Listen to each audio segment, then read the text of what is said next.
Statesman. Recording by Jeffrey Edwards. Statesman by Plato. Translated by Benjamin Jowett. Persons of the Dialogue. Theodorus.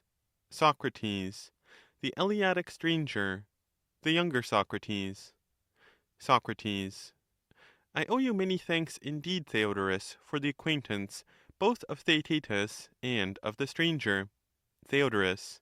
And in a little while, Socrates, you will owe me 3 times as many, when they have completed for you the delineation of the statesman and of the philosopher, as well as of the sophist. Socrates. Sophist, statesman, philosopher. Oh, my dear Theodorus, do my ears truly witness that this is the estimate formed of them by the great calculator and geometrician? Theodorus. What do you mean, Socrates? Socrates. I mean that you rate them all at the same value, whereas they are really separated by an interval which no geometrical ratio can express. Theodorus. By Ammon, the god of Cyrene, Socrates, that is a very fair hit, and shows that you have not forgotten your geometry. I will retaliate on you at some other time, but I must now ask the stranger, who will not, I hope, tire of his goodness to us, to proceed either with the statesman or with the philosopher, whichever he prefers. Stranger. That is my duty, Theodorus. Having begun, I must go on, and not leave the work unfinished. But what shall be done with Theaetetus? Theodorus. In what respect? Stranger. Shall we relieve him, and take his companion, the young Socrates, instead of him? What do you advise? Theodorus. Yes, give the other a turn as you propose. The young always do better when they have intervals of rest. Socrates. I think, stranger, that both of them may be said to be in some way related to me. For the one, as you affirm, has the cut of my ugly face, the other is called by my name. And we should always be on the lookout to recognize a kinsman by the style of his conversation. I myself was discoursing with Theaetetus yesterday, and I have just been listening to his answers. My namesake I have not yet examined, but I must. Another time will do for me. Today let him answer you. Stranger. Very good. Young Socrates, do you hear what the elder Socrates is proposing? Young Socrates. I do. Stranger. And do you agree to his proposal? Young Socrates. Certainly. Stranger. As you do not object, still less can I. After the sophist, then, I think that the statesman naturally follows next in the order of inquiry, and please to say whether he too should be ranked among those who have science. Young Socrates. Yes. Stranger. Then the sciences must be divided as before? Young Socrates. I dare say. Stranger. But yet the division will not be the same? Young Socrates. How then? Stranger. They will be divided at some other point? Young Socrates. Yes. Stranger. Where shall we discover the path of the statesman? We must find and separate off, and set our seal upon this, and we will set the mark of another class upon all diverging paths. Thus the soul will conceive of all kinds of knowledge under 2 classes. Young Socrates. To find the path is your business, stranger, and not mine. Stranger. Yes, Socrates, but the discovery, when once made, must be yours as well as mine. Young Socrates. Very good. Stranger. Well, and are not arithmetic and certain other kindred arts merely abstract knowledge, wholly separated from action? Young Socrates. True. Stranger.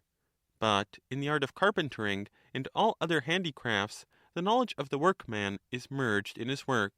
He not only knows, but he also makes things which previously did not exist? Young Socrates. Certainly. Stranger. Then let us divide sciences in general into those which are practical and those which are purely intellectual. Young Socrates. Let us assume these 2 divisions of science, which is one whole. Stranger. And are statesman, king, master, or householder one and the same, Or is there a science or art answering to each of these names? Or rather, allow me to put the matter in another way. Young Socrates. Let me hear. Stranger. If any one who is in a private station has the skill to advise one of the public physicians, must not he also be called a physician? Young Socrates. Yes. Stranger. And if any one who is in a private station is able to advise the ruler of a country, may not he be said to have the knowledge which the ruler himself ought to have? Young Socrates. True. Stranger.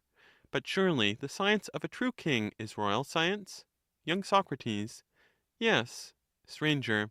And will not he who possesses this knowledge, whether he happens to be a ruler or a private man, when regarded only in reference to his art, be truly called royal?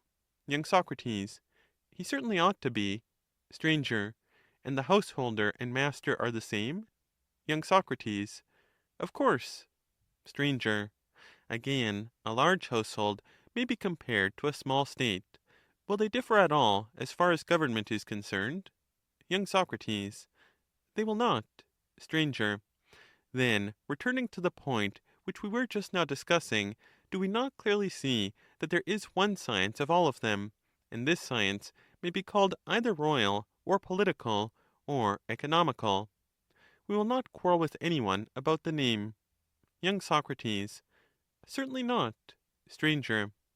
This too is evident, that the king cannot do much with his hands, or with his whole body, towards the maintenance of his empire, compared with what he does by the intelligence and strength of his mind.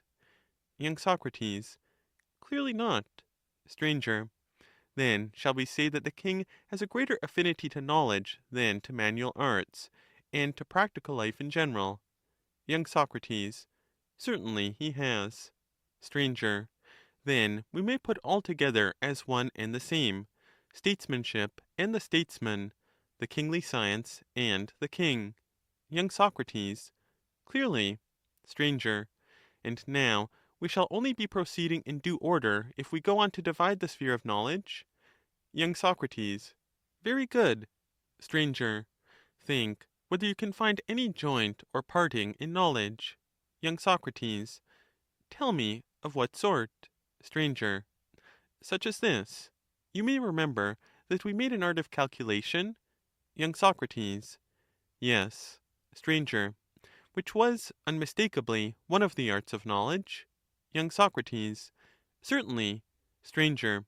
And to this art of calculation, which discerns the differences of numbers, shall we assign any other function except to pass judgment on their differences? Young Socrates. How could we? Stranger. You know that the master builder does not work himself, but is the ruler of workmen? Young Socrates. Yes. Stranger. He contributes knowledge, not manual labor? Young Socrates. True. Stranger. And may therefore be justly said to share in theoretical science? Young Socrates. Quite true. Stranger. But he ought not, like the calculator, to regard his functions as at an end when he has formed a judgment. He must assign to the individual workmen their appropriate task until they have completed the work. Young Socrates. True. Stranger. Are not all such sciences, no less than arithmetic and the like, subjects of pure knowledge? And is not the difference between the two classes that the one sort has the power of judging only, and the other of ruling as well? Young Socrates. That is evident. Stranger. May we not very properly say that of all knowledge there are two divisions, one which rules, and the other which judges? Young Socrates. I should think so. Stranger. And when men have anything to do in common, that they should be of one mind is surely a desirable thing? Young Socrates. Very true. Stranger. Then, while we are at unity among ourselves, we need not mind about the fancies of others? Young Socrates. Certainly not. Stranger. And now, in which of these divisions shall we place the king? Is he a judge and a kind of spectator? Or shall we assign to him the art of command, for he is a ruler? Young Socrates. The latter, clearly. Stranger. Then we must see whether there is any mark of division in the art of command too. I am inclined to think that there is a distinction similar to that of manufacturer and retail dealer, which parts off the king from the herald. Y. Soc. How is this? Str. Why, does not the retailer receive and sell over again the productions of others which have been sold before? Y. Soc. Certainly he does. Str. And is not the herald under command, and does he not receive orders, and in his turn give them to others? Y. Soc. Very true.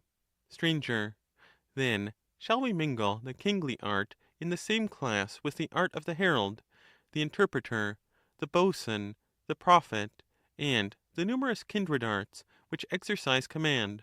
Or, as in the preceding comparison we spoke of manufacturers, or sellers for themselves, and of retailers, seeing too that the class of supreme rulers, or rulers for themselves, is almost nameless, shall we make a word following the same analogy, and refer kings to a supreme or ruling for self-science, leaving the rest to receive a name from some one else?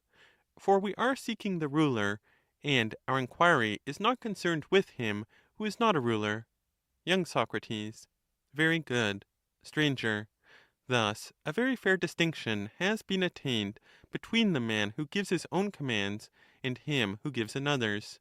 And now let us see if the supreme power allows of any further division. Y. Soc. By all means. Str. I think that it does, and please to assist me in making the division. Y. Soc. At what point? Str. May not all rulers be supposed to command for the sake of producing something? Y. Soc. Certainly. Str. Nor is there any difficulty in dividing the things produced into two classes? Y. Soc. How would you divide them? Str. Of the whole class, some have life, and some are without life? Y. Soc. True. Str. And by the help of this distinction we may make, if we please, a subdivision of the section of knowledge which commands? Y. Soc. At what point? Str. One part may be set over the production of lifeless, the other of living objects, and in this way the whole will be divided. Y. Soc. Certainly. Str. That division then is complete, and now we may leave one half, and take up the other, which may also be divided into two. Y. Soc. Which of the two halves do you mean? Str. Of course, that which exercises command about animals, for surely the royal science is not like that of a master workman, a science presiding over lifeless objects. The king has a nobler function, which is the management and control of living beings. Y. Soc. True. Str. And the breeding and tending of living beings may be observed to be sometimes a tending of the individual, in other cases a common care of creatures in flocks? Y. Soc. True. Str. But the statesman is not a tender of individuals, not like the driver or groom of a single ox or horse. He is rather to be compared with the keeper of a drove of horses or oxen. Y. Soc. Yes, I see, thanks to you. Str. Shall we call this art of tending many animals together the art of managing a herd, or the art of collective management? Y. Soc. No matter, whichever suggests itself to us in the course of conversation. Str. Very good, Socrates. And if you continue to be not too particular about names, you will be all the richer in wisdom when you are an old man. And now, as you say, leaving the discussion of the name, can you see a way in which a person, by showing the art of herding to be of two kinds, may cause that which is now sought amongst twice the number of things to be then sought amongst half that number? Y. Soc. I will try. There appears to me to be one management of men, and another of beasts. Str. You have certainly divided them in a most straightforward and manly style, but you have fallen into an error which hereafter I think that we had better avoid. Y. Soc. What is the error? Str. I think that we had better not cut off a single small portion, which is not a species, from many larger portions. The part should be a species. To separate off at once the subject of investigation is a most excellent plan, if only the separation be rightly made. And you were under the impression that you were right, because you saw that you would come to man, and this led you to hasten the steps. But you should not chip off too small a piece, my friend. The safer way is to cut through the middle, which is also the more likely way of finding classes. Attention to this principle makes all the difference in a process of inquiry. Young Socrates. What do you mean, stranger? Stranger. I will endeavor to speak more plainly, out of love to your good parts, Socrates. And although I cannot at present entirely explain myself, I will try, as we proceed, to make my meaning a little clearer. Young Socrates. What was the error of which, as you say, we were guilty in our recent division? Stranger. The error was just as if some one who wanted to divide the human race were to divide them after the fashion which prevails in this part of the world. Here they cut off the Hellenes as one species, and all the other species of mankind, which are innumerable and have no ties or common language, they include under the single name of barbarians, and because they have one name they are supposed to be of one species also. Or suppose that in dividing numbers you were to cut off 10,000 from all the rest, and make of it one species, comprehending the rest under another separate name. You might say that here too was a single class, because you had given it a single name, whereas you would make a much better and more equal and logical classification of numbers if you divided them into odd and even, or of the human species if you divided them into male and female, and only separated off Lydians or Phrygians or any other tribe, and arrayed them against the rest of the world, when you could no longer make a division into parts which were also classes. Young Socrates. Very true, but I wish that this distinction between a part and a class could still be made somewhat plainer. Stranger. O Socrates, best of men, you are imposing upon me a very difficult task. We have already digressed further from our original intention than we ought, and you would have us wander still further away. But we must now return to our subject, and hereafter, when there is a leisure hour, we will follow up the other track. At the same time, I wish you to guard against imagining that you ever heard me declare— Young Socrates. What? Stranger. That a class and a part are distinct. Young Socrates. What did I hear then? Stranger. That a class is necessarily a part, but there is no similar necessity that a part should be a class.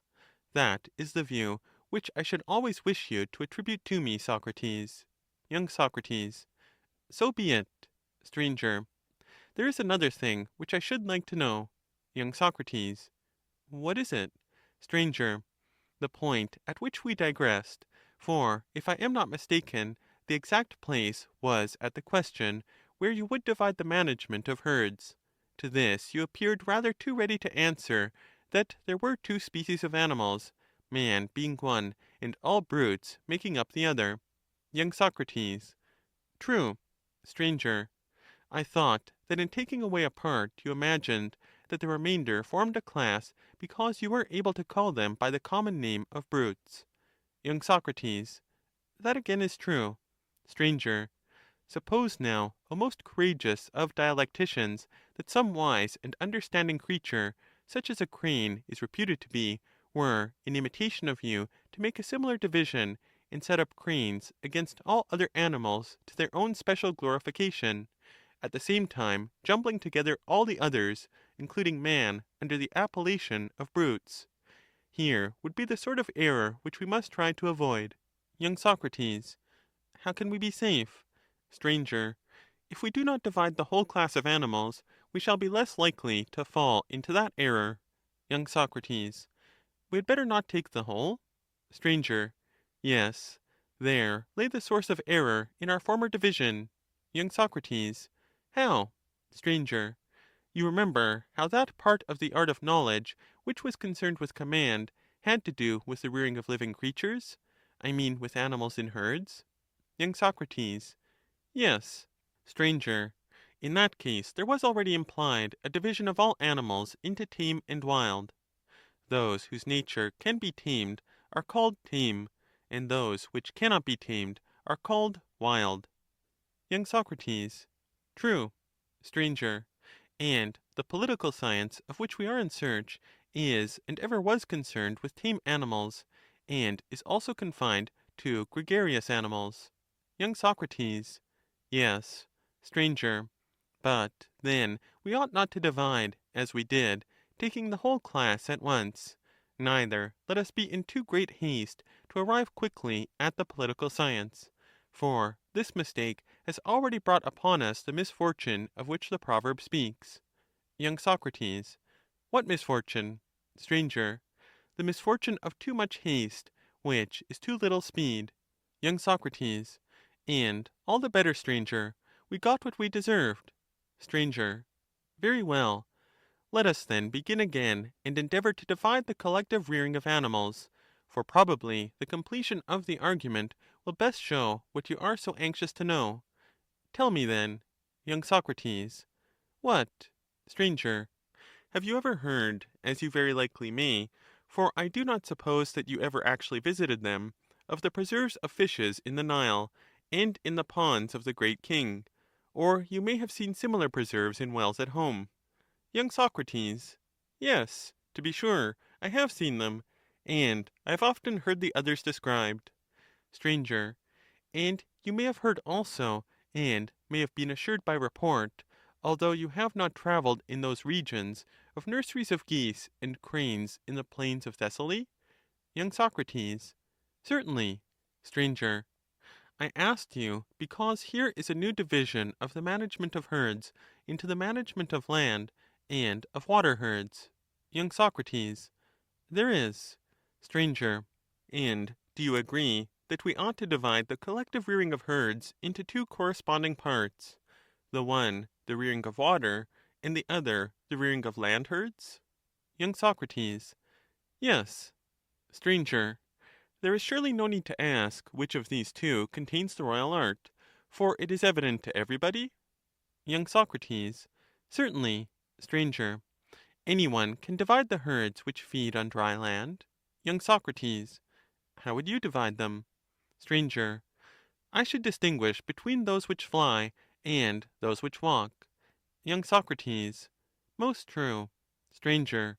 And where shall we look for the political animal? Might not an idiot, so to speak, know that he is a pedestrian? Young Socrates. Certainly. Stranger. The art of managing the walking animal has to be further divided, just as you might have an even number. Young Socrates. Clearly. Stranger. Let me note that here appear in view two ways to that part or class which the argument aims at reaching, the one a speedier way, which cuts off a small portion and leaves a large; the other agrees better with the principle which we were laying down, that as far as we can we should divide in the middle, but it is longer. We can take either of them, whichever we please. Young Socrates. Cannot we have both ways? Stranger. Together? What a thing to ask! But if you take them in turn, you clearly may. Young Socrates. Then I should like to have them in turn. Stranger. There will be no difficulty, as we are near the end. If we had been at the beginning, or in the middle, I should have demurred to your request. But now, in accordance with your desire, let us begin with the longer way. While we are fresh, we shall get on better. And now attend to the division. Young Socrates. Let me hear. Stranger. The tame, walking, herding animals are distributed by nature into two classes. Young Socrates. Upon what principle? Stranger.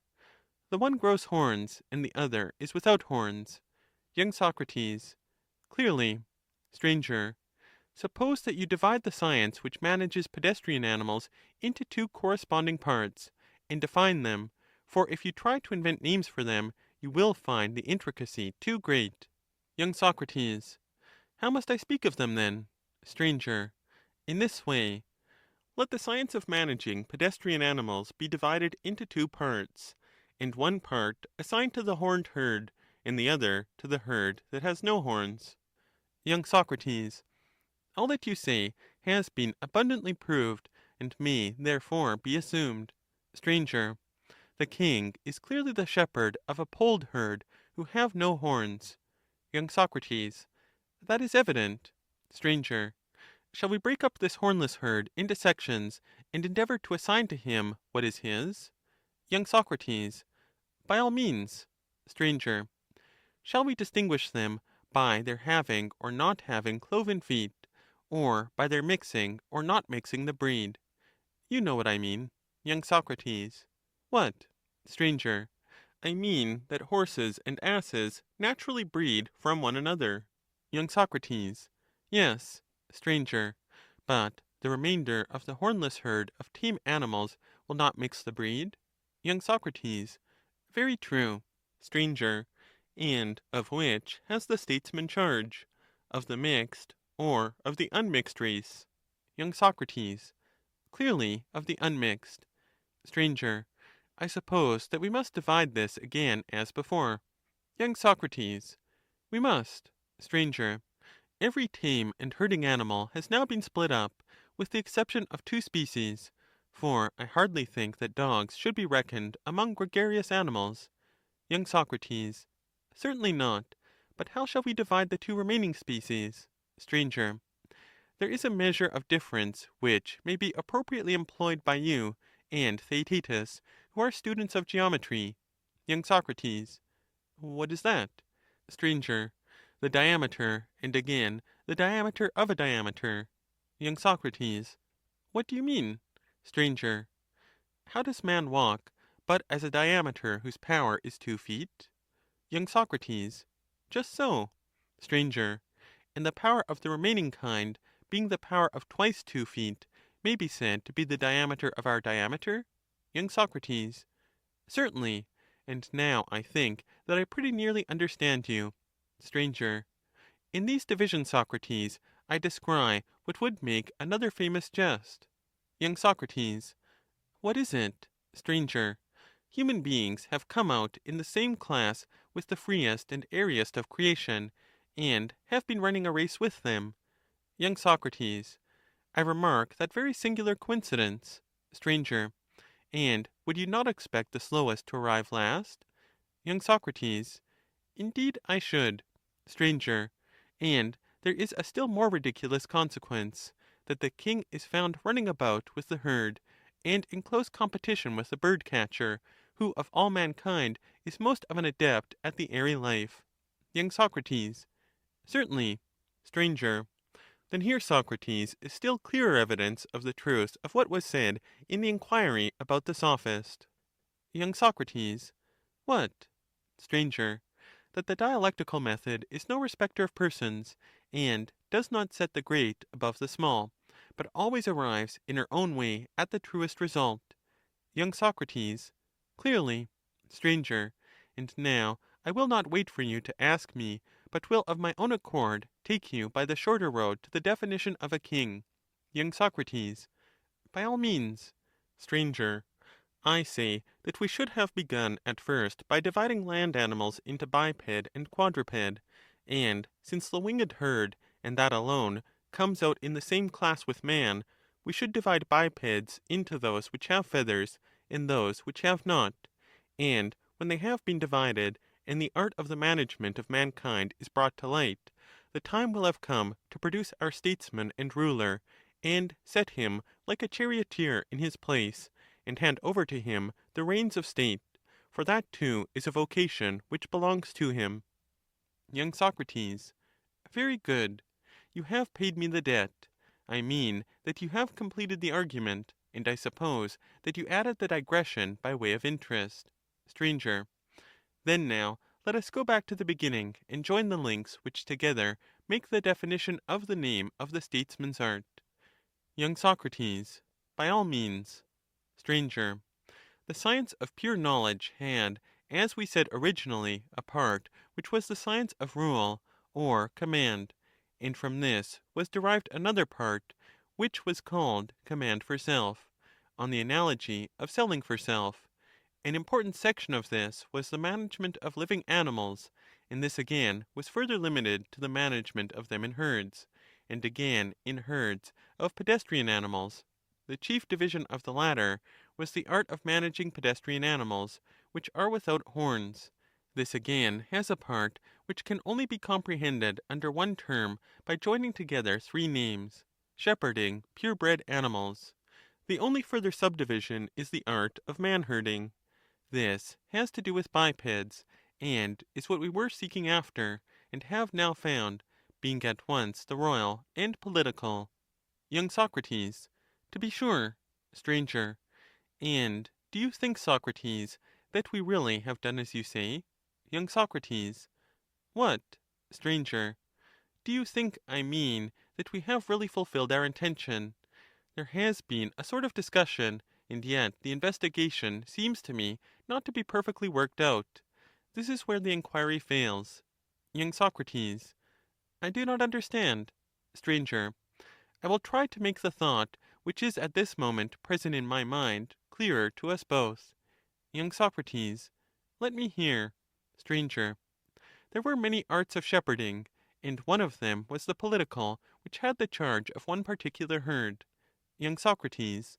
Yes. Stranger. And this the argument defined to be the art of rearing, not horses or other brutes, but the art of rearing man collectively? Young Socrates. True. Stranger. Note, however, a difference which distinguishes the king from all other shepherds. Young Socrates. To what do you refer? Stranger. I want to ask whether any one of the other herdsmen has a rival who professes and claims to share with him in the management of the herd. Young Socrates. What do you mean? Stranger. I mean to say that merchants, husbandmen, providers of food, and also training masters and physicians will all contend with the herdsmen of humanity, whom we call statesmen, declaring that they themselves have the care of rearing or managing mankind, and that they rear not only the common herd, but also the rulers themselves. Young Socrates. Are they not right in saying so? Stranger. Very likely they may be, and we will consider their claim. But we are certain of this, that no one will raise a similar claim as against the herdsman, who is allowed on all hands to be the sole and only feeder and physician of his herd. He is also their matchmaker and accoucheur. No one else knows that department of science, and he is their merrymaker and musician, as far as their nature is susceptible of such influences, and no one can console and soothe his own herd better than he can, either with the natural tones of his voice, or with instruments, and the same may be said of tenders of animals in general. Young Socrates. Very true. Stranger. But if this is, as you say, can our argument about the king be true and unimpeachable? Were we right in selecting him out of 10,000 other claimants to be the shepherd and rearer of the human flock? Young Socrates. Surely not. Stranger. Had we not reason just now to apprehend that although we may have described a sort of royal form, we have not as yet accurately worked out the true image of the statesman, and that we cannot reveal him as he truly is in his own nature, until we have disengaged and separated him from those who hang about him and claim to share in his prerogatives? Young Socrates. Very true. Stranger. And that, Socrates, is what we must do, if we do not mean to bring disgrace upon the argument at its close. Young Socrates. We must certainly avoid that. Stranger. Then let us make a new beginning, and travel by a different road. Young Socrates. What road? Stranger. I think that we may have a little amusement. There is a famous tale, of which a good portion may with advantage be interwoven, and then we may resume our series of divisions, and proceed in the old path until we arrive at the desired summit. Shall we do as I say? Young Socrates. By all means. Stranger. Listen then to a tale which a child would love to hear, and you are not too old for childish amusement. Young Socrates. Let me hear. Stranger. There did really happen, and will again happen, Like many other events of which ancient tradition has preserved the record, the portent, which is traditionally said to have occurred in the quarrel of Atreus and Thyestes. You have heard, no doubt, and remember what they say happened at that time? Young Socrates. I suppose you to mean the token of the birth of the golden lamb? Stranger. No, not that, but another part of the story, which tells how the sun and the stars once rose in the west and set in the east, and that the god reversed their motion and gave them that which they now have as a testimony to the right of Atreus. Young Socrates. Yes, there's that legend also. Stranger. Again, we have been often told of the reign of Cronus. Young Socrates. Yes, very often. Stranger. Did you ever hear that the men of former times were earth-born, and not begotten of one another? Young Socrates. Yes, that is another old tradition. Stranger. All these stories, and 10,000 others, which are still more wonderful, have a common origin. Many of them have been lost in the lapse of ages, or are repeated only in a disconnected form. But the origin of them is what no one has told, and may as well be told now, for the tale is suited to throw light on the nature of the king. Young Socrates. Very good, and I hope that you will give the whole story, and leave out nothing. Stranger. Listen then. There is a time when God himself guides and helps to roll the world in its course, and there is a time, on the completion of a certain cycle, when he lets go, and the world, being a living creature, and having originally received intelligence from its author and creator, turns about, and by an inherent necessity revolves in the opposite direction. Young Socrates. Why is that? Stranger. Why, because only the most divine things of all remain ever unchanged and the same, and body is not included in this class. Heaven and the universe, as we have termed them, although they have been endowed by the Creator with many glories, partake of a bodily nature, and therefore cannot be entirely free from perturbation. But their motion is, as far as possible, single, and in the same place, and of the same kind, and is therefore only subject to a reversal, which is the least alteration possible. For the Lord of all moving things is alone able to move of himself, and to think that he moves them at one time in one direction, and at another time in another, is blasphemy. Hence we must not say that the world is either self-moved always, or all made to go round by God in two opposite courses, or that two gods, having opposite purposes, make it move round. But, as I have already said, and this is the only remaining alternative, the world is guided at one time by an external power, which is divine and receives fresh life and immortality from the renewing hand of the Creator, and again, when let go, moves spontaneously, being set free at such a time as to have, during infinite cycles of years, a reverse movement. This is due to its perfect balance, to its vast size, and to the fact that it turns on the smallest pivot. Young Socrates. Your account of the world seems to be very reasonable indeed. Stranger. Let us now reflect and try to gather from what has been said the nature of the phenomenon which we affirm to be the cause of all these wonders. It is this. Young Socrates. What? Stranger. The reversal which takes place from time to time of the motion of the universe. Young Socrates. How is that the cause? Stranger. Of all changes of the heavenly motions, we may consider this to be the greatest and most complete. Young Socrates. I should imagine so. Stranger. And it may be supposed to result in the greatest changes to the human beings who are the inhabitants of the world at the time. Young Socrates. Such changes would naturally occur. Stranger. And animals, as we know, survive with difficulty great and serious changes of many different kinds when they come upon them at once. Young Socrates. Very true. Stranger. Hence there necessarily occurs a great destruction of them, which extends also to the life of man. Few survivors of the race are left, and those who remain become the subjects of several novel and remarkable phenomena, and of one in particular, which takes place at the time when the transition is made to the cycle opposite to that in which we are now living. Young Socrates. What is it? Stranger. The life of all animals first came to a standstill, and the mortal nature ceased to be or look older, and was then reversed and grew young and delicate. The white locks of the aged darkened again, and the cheeks of the bearded man became smooth and recovered their former bloom. The bodies of youths in their prime grew softer and smaller, continually by day and night, returning and becoming assimilated to the nature of a newly born child, in mind as well as body. In the succeeding stage they wasted away, and wholly disappeared. And the bodies of those who died by violence at that time quickly passed through the like changes, and in a few days were no more seen. Young Socrates. Then how, stranger, were the animals created in those days? And in what way were they begotten of one another? Stranger. It is evident, Socrates, that there was no such thing in the then order of nature as the procreation of animals from one another. The earth-born race, of which we hear in story, was the one which existed in those days.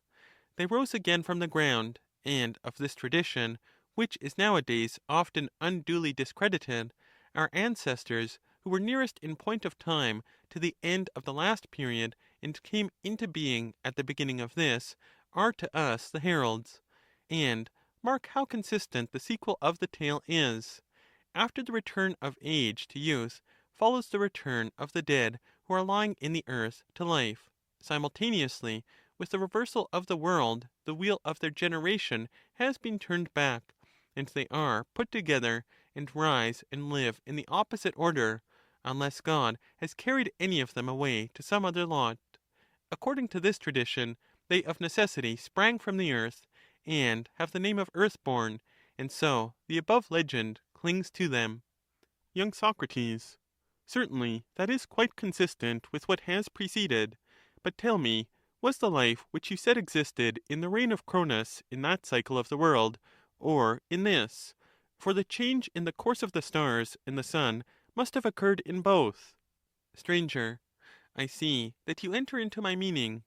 No, that blessed and spontaneous life does not belong to the present cycle of the world, but to the previous one, in which God superintended the whole revolution of the universe, and the several parts of the universe were distributed under the rule of certain inferior deities, as is the way in some places still. There were demigods, who were the shepherds of the various species and herds of animals, and each one was in all respects sufficient for those of whom he was the shepherd. Neither was there any violence, or devouring of one another, or war, or quarrel among them, and I might tell of 10,000 other blessings which belong to that dispensation. The reason why the life of man was, as tradition says, spontaneous is as follows. In those days God himself was their shepherd, and ruled over them, just as man, who is by comparison a divine being, still rules over the lower animals. Under him there were no forms of government or separate possession of women and children, for all men rose again from the earth, having no memory of the past, and although they had nothing of this sort, the earth gave them fruits in abundance, which grew on trees and shrubs unbidden, and were not planted by the hand of man.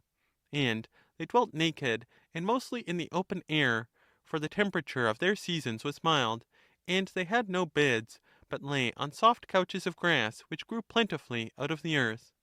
Such was the life of man in the days of Cronus, Socrates. The character of our present life, which is said to be under Zeus, you know from your own experience. Can you, and will you, determine which of them you deem the happier? Young Socrates. Impossible. Stranger. Then shall I determine for you as well as I can? Young Socrates. By all means. Stranger. Suppose that the nurslings of Cronus, having this boundless leisure, and the power of holding intercourse, not only with men, but with the brute creation, had used all these advantages with a view to philosophy, conversing with the brutes, as well as with one another, and learning of every nature which was gifted with any special power, and was able to contribute some special experience to the store of wisdom, there would be no difficulty in deciding that they would be 1,000 times happier than the men of our own day. Or again, if they had merely eaten and drunk until they were full, and told stories to one another and to the animals, such stories as are now attributed to them, in this case also, as I should imagine, the answer would be easy. But until some satisfactory witness can be found of the love of that age for knowledge and discussion, we had better let the matter drop, and give the reason why we have unearthed this tale, and then we shall be able to get on. In the fullness of time, when the change was to take place, and the earth-born race had all perished, and every soul had completed its proper cycle of births and been sown in the earth her appointed number of times, the pilot of the universe let the helm go, and retired to his place of view, and then fate and innate desire reversed the motion of the world. Then also all the inferior deities, who share the rule of the supreme power, being informed of what was happening, let go the parts of the world which were under their control, and the world, turning round with a sudden shock, being impelled in an opposite direction from beginning to end, was shaken by a mighty earthquake, which wrought a new destruction of all manner of animals. Afterwards, when sufficient time had elapsed, the tumult and confusion and earthquake ceased, and the universal creature, once more at peace, attained to a calm, and settled down into his own orderly and accustomed course, having the charge and rule of himself and of all the creatures which are contained in him, and executing, as far as he remembered them, the instructions of his Father and Creator, more precisely at first, but afterwards with less exactness. The reason of the falling off was the admixture of matter in him. This was inherent in the primal nature, which was full of disorder until attaining to the present order. From God, the constructor, the world received all that is good in him, but from a previous state came elements of evil and unrighteousness, which, thence derived, first of all passed into the world, and were then transmitted to the animals. While the world was aided by the pilot in nurturing the animals, the evil was small, and great the good which he produced. But after the separation, when the world was let go, at first all proceeded well enough, but as time went on there was more and more forgetting, and the old discord again held sway, and burst forth in full glory, and at last small was the good, and great was the admixture of evil, and there was a danger of universal ruin to the world, and to the things contained in him. Wherefore God, the orderer of all, in his tender care, seeing that the world was in great straits, and fearing that all might be dissolved in the storm and disappear in infinite chaos, again seated himself at the helm, and, bringing back the elements which had fallen into dissolution and disorder to the motion which had prevailed under his dispensation, he set them in order and restored them, and made the world imperishable and immortal. And this is the whole tale, of which the first part will suffice to illustrate the nature of the king. For when the world turned towards the present cycle of generation, the age of man again stood still, and a change opposite to the previous one was the result. The small creatures, which had almost disappeared, grew in stature, and the newly born children of the earth became gray, and died and sank into the earth again. All things changed, imitating and following the condition of the universe, and of necessity agreeing with that in their mode of conception and generation and nurture. For no animal was any longer allowed to come into being in the earth through the agency of other creative beings, but as the world was ordained to be the lord of its own progress, in like manner the parts were ordained to grow and generate and give nourishment, as far as they could, of themselves, impelled by a similar movement. And so we have arrived at the real end of this discourse. For although there might be much to tell of the lower animals, and of the condition out of which they changed, and of the causes of the change, about men there is not much, and that little is more to the purpose. Deprived of the care of God, who had possessed and tended them, they were left helpless and defenceless, and were torn in pieces by the beasts, who were naturally fierce, and had now grown wild. And in the first ages they were still without skill or resource.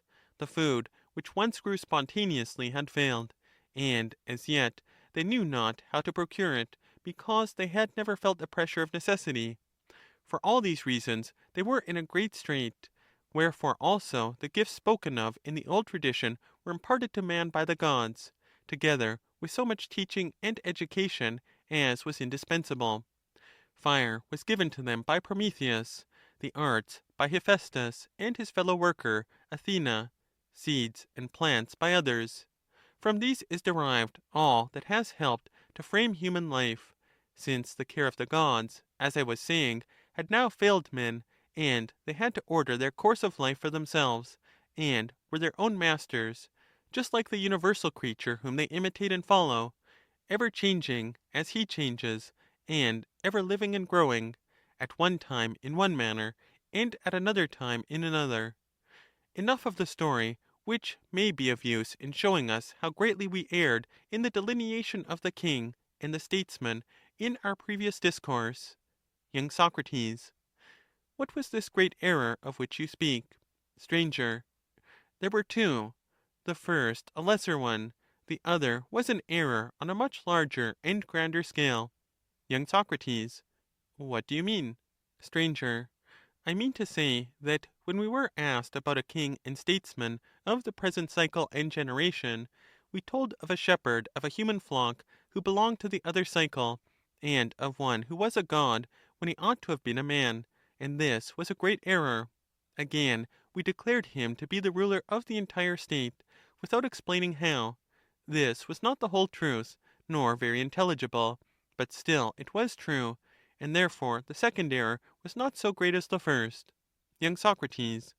Very good. Stranger. Before we can expect to have a perfect description of the statesman, we must define the nature of his office. Young Socrates. Certainly. Stranger. And the myth was introduced in order to show not only that all others are rivals of the true shepherd who is the object of our search, but in order that we might have a clearer view of him who is alone worthy to receive this appellation, because he alone of shepherds and herdsmen, according to the image which we have employed, has the care of human beings. Young Socrates. Very true. Stranger. And I cannot help thinking, Socrates, that the form of the divine shepherd is even higher than that of a king, whereas the statesmen who are now on earth seem to be much more like their subjects in character, and much more nearly to partake of their breeding and education. Young Socrates. Certainly. Stranger. Still, they must be investigated all the same to see whether, like the divine shepherd, they are above their subjects, or on a level with them. Young Socrates. Of course. Stranger. To resume, do you remember that we spoke of a command for self exercised over animals, not singly but collectively, which we called the art of rearing a herd? Young Socrates. Yes, I remember. Stranger. There, somewhere, lay our error, for we never included or mentioned the statesman, and we did not observe that he had no place in our nomenclature. Young Socrates. How is that? Stranger. All other herdsmen rear their herds, but this is not a suitable term to apply to the statesman. We should use a name which is common to them all. Young Socrates. True, if there be such a name. Stranger. Why, is not care of herds applicable to all? For this implies no feeding or any special duty. If we say either tending the herds, or managing the herds, or having the care of them, the same word will include all, and then we may wrap up the statesman with the rest, as the argument seems to require. Young Socrates. Quite right. But how shall we take the next step in the division? Stranger. As before, we divided the art of rearing herds accordingly as they were land or water herds, winged and wingless, mixing or not mixing the breed, horned and hornless.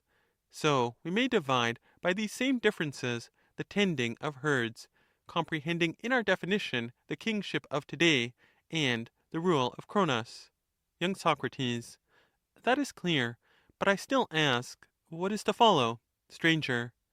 If the word had been managing herds, instead of feeding or rearing them, no one would have argued that there was no care of men in the case of the politician, although it was justly contended that there was no human art of feeding them which was worthy of the name, or at least, if there were, many a man had a prior and greater right to share in such an art than any king. Y. Soc. True. Str. But no other art or science will have a prior or better right than the royal science to care for human society and to rule over men in general. Y. Soc. Quite true. Str. In the next place, Socrates, we must surely notice that a great error was committed at the end of our analysis. Y. Soc. What was it? Str.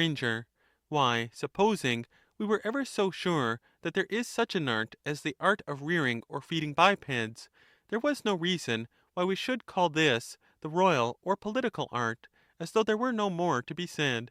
Y. Soc. Certainly not. Str.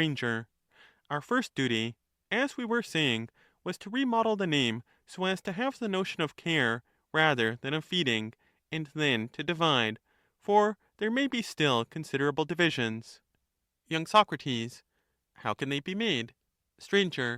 First, by separating the divine shepherd from the human guardian or manager. Y. Soc. True. Str. And the art of management which is assigned to man would again have to be subdivided? Y. Soc.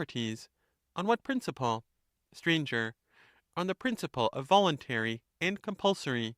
Y. Soc. Why? Str. Because, if I am not mistaken, there has been an error here, for our simplicity led us to rank king and tyrant together, whereas they are utterly distinct, like their modes of government. Y. Soc. True. Str. Then now, as I said, let us make the correction and divide human care into two parts, on the principle of voluntary and compulsory. Y. Soc. Certainly. Str. And if we call the management of violent rulers tyranny, and the voluntary management of herds of voluntary bipeds politics, may we not further assert that he who has this latter art of management is the true king and statesman? Y. Soc. I think, Stranger, that we have now completed the account of the statesman. Str. Would that we had, Socrates, but I have to satisfy myself as well as you, and in my judgment the figure of the king is not yet perfected. Like statuaries, who, in their too great haste, having overdone the several parts of their work, lose time in cutting them down, so too we, partly out of haste, partly out of magnanimous desire to expose our former error, and also because we imagined that a king required grand illustrations, have taken up a marvellous lump of fable, and have been obliged to use more than was necessary. This made us discourse at large, and, nevertheless, the story never came to an end, and our discussion might be compared to a picture of some living being which had been fairly drawn in outline, but had not yet attained the life and clearness which is given by the blending of colours. Now, to intelligent persons a living being had better be delineated by language and discourse than by any painting or work of art. To the duller sort, by works of art. Y. Soc. Very true. But what is the imperfection which still remains? I wish that you would tell me. Str. The higher ideas, my dear friend, can hardly be set forth except through the medium of examples. Every man seems to know all things in a dreamy sort of way, and then again to wake up and to know nothing. Y. Soc. What do you mean? Str. I fear that I have been unfortunate in raising a question about our experience of knowledge. Y. Soc. Why so? Str. Why, because my example requires the assistance of another example. Y. Soc. Proceed. You need not fear that I shall tire. Str. I will proceed, finding, as I do, such a ready listener in you.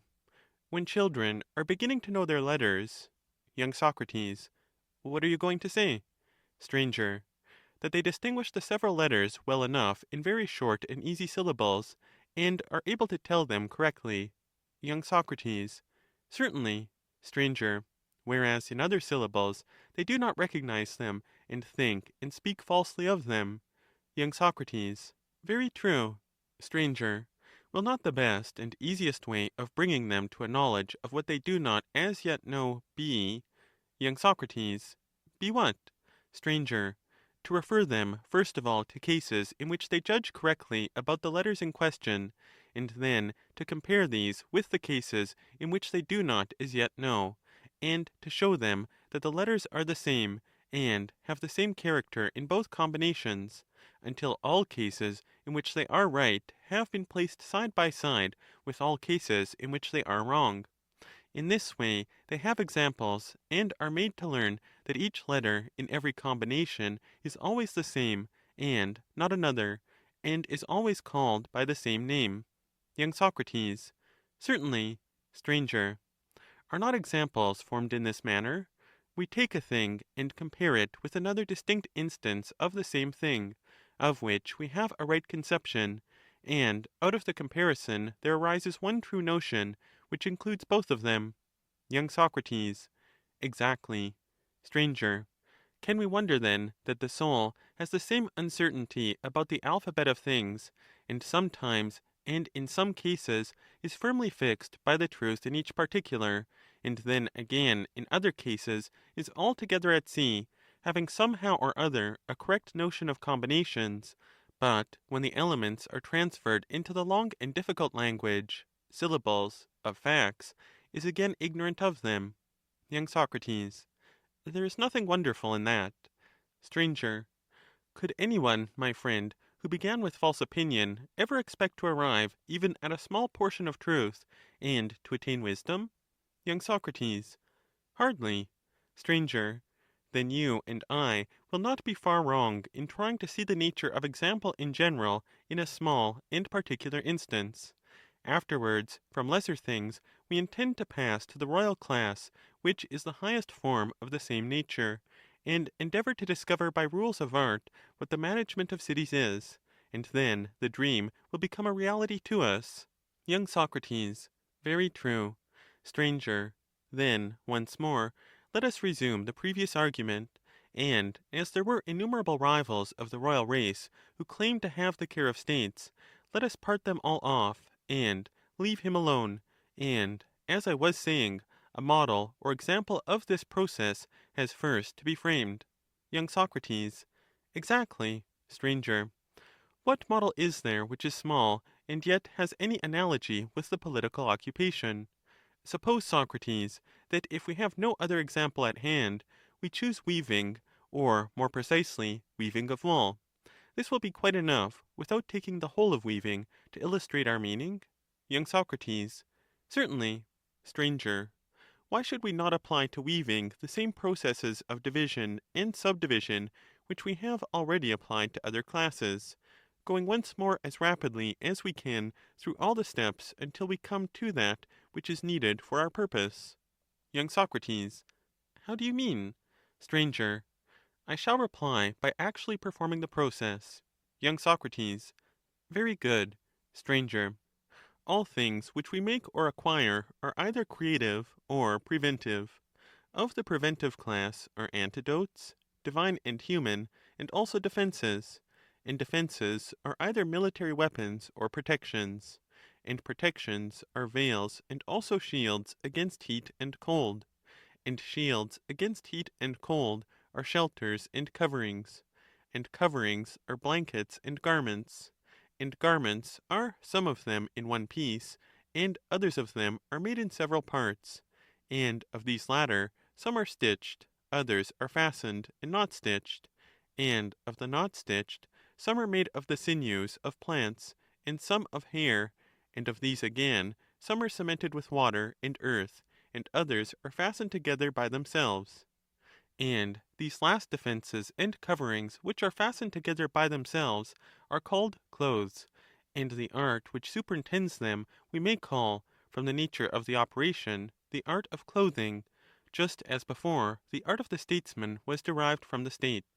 And may we not say that the art of weaving, at least that largest portion of it, which was concerned with the making of clothes, differs only in name from this art of clothing, in the same way that in the previous case the royal science differed from the political?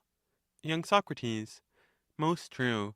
Str. In the next place, let us make the reflection that the art of weaving clothes, which an incompetent person might fancy to have been sufficiently described, has been separated off from several others which are of the same family, but not from the cooperative arts.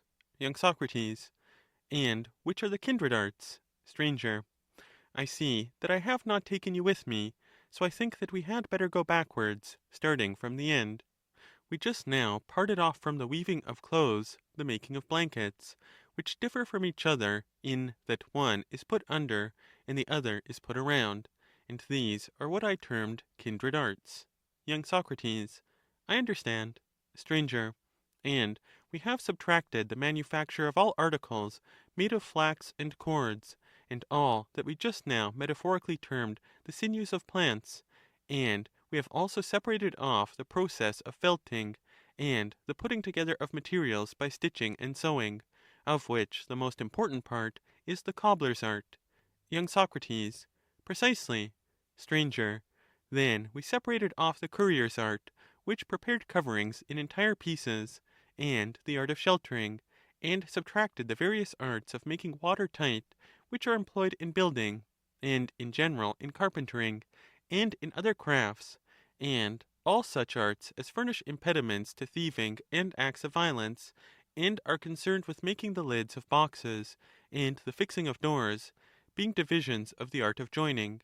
And we also cut off the manufacture of arms, which is a section of the great and manifold art of making defences, and we originally began by parting off the whole of the magic art, which is concerned with antidotes, and have left, as would appear, the very art of which we were in search, the art of protection against winter cold, which fabricates woolen defences, and has the name of weaving.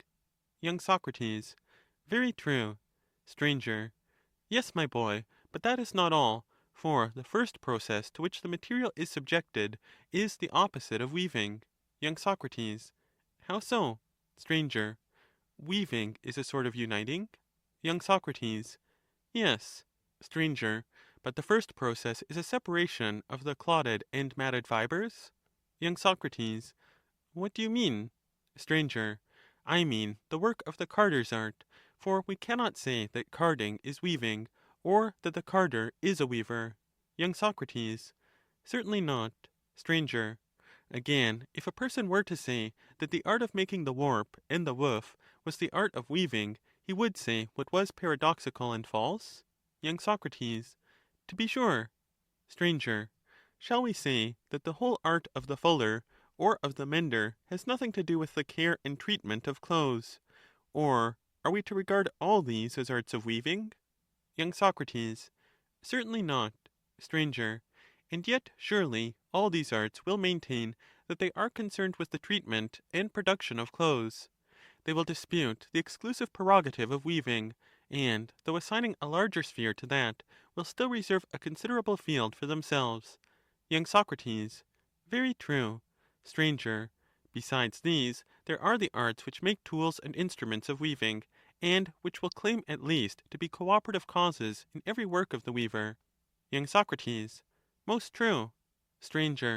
Well then, suppose that we define weaving, or rather that part of it which has been selected by us, to be the greatest and noblest of arts which are concerned with woolen garments. Shall we be right? Is not the definition, although true, wanting in clearness and completeness? For do not all those other arts require to be first cleared away? Y. Soc. True. Str. Then the next thing will be to separate them in order that the argument may proceed in a regular manner? Y. Soc. By all means. Str. Let us consider, in the first place, that there are two kinds of arts entering into everything which we do. Y. Soc. What are they? Str. The one kind is the conditional, or cooperative, the other the principal cause. Y. Soc. What do you mean? Str. The arts which do not manufacture the actual thing, but which furnish the necessary tools for the manufacture, without which the several arts could not fulfill their appointed work, are cooperative, but those which make the things themselves are causal. Y. Soc. A very reasonable distinction. Str. Thus the arts which make spindles, combs, and other instruments of the production of clothes may be called cooperative, and those which treat and fabricate the things themselves, causal. Young Socrates. Very true. Stranger. The arts of washing and mending, and the other preparatory arts, which belong to the causal class, and form a division of the great art of adornment, may be all comprehended under what we call the fuller's art? Young Socrates. Very good. Stranger. Carding and spinning threads, and all the parts of the process which are concerned with the actual manufacture of a woolen garment, form a single art, which is one of those universally acknowledged, the art of working in wool? Young Socrates. To be sure. Stranger. Of working in wool, again, there are two divisions, and both these are parts of two arts at once? Young Socrates. How is that? Stranger. Carding, and one half of the use of the comb, and the other processes of wool working, which separate the composite, may be classed together as belonging both to the art of wool working, and also to one of the two great arts which are of universal application, the art of composition and the art of division? Young Socrates. Yes. Stranger.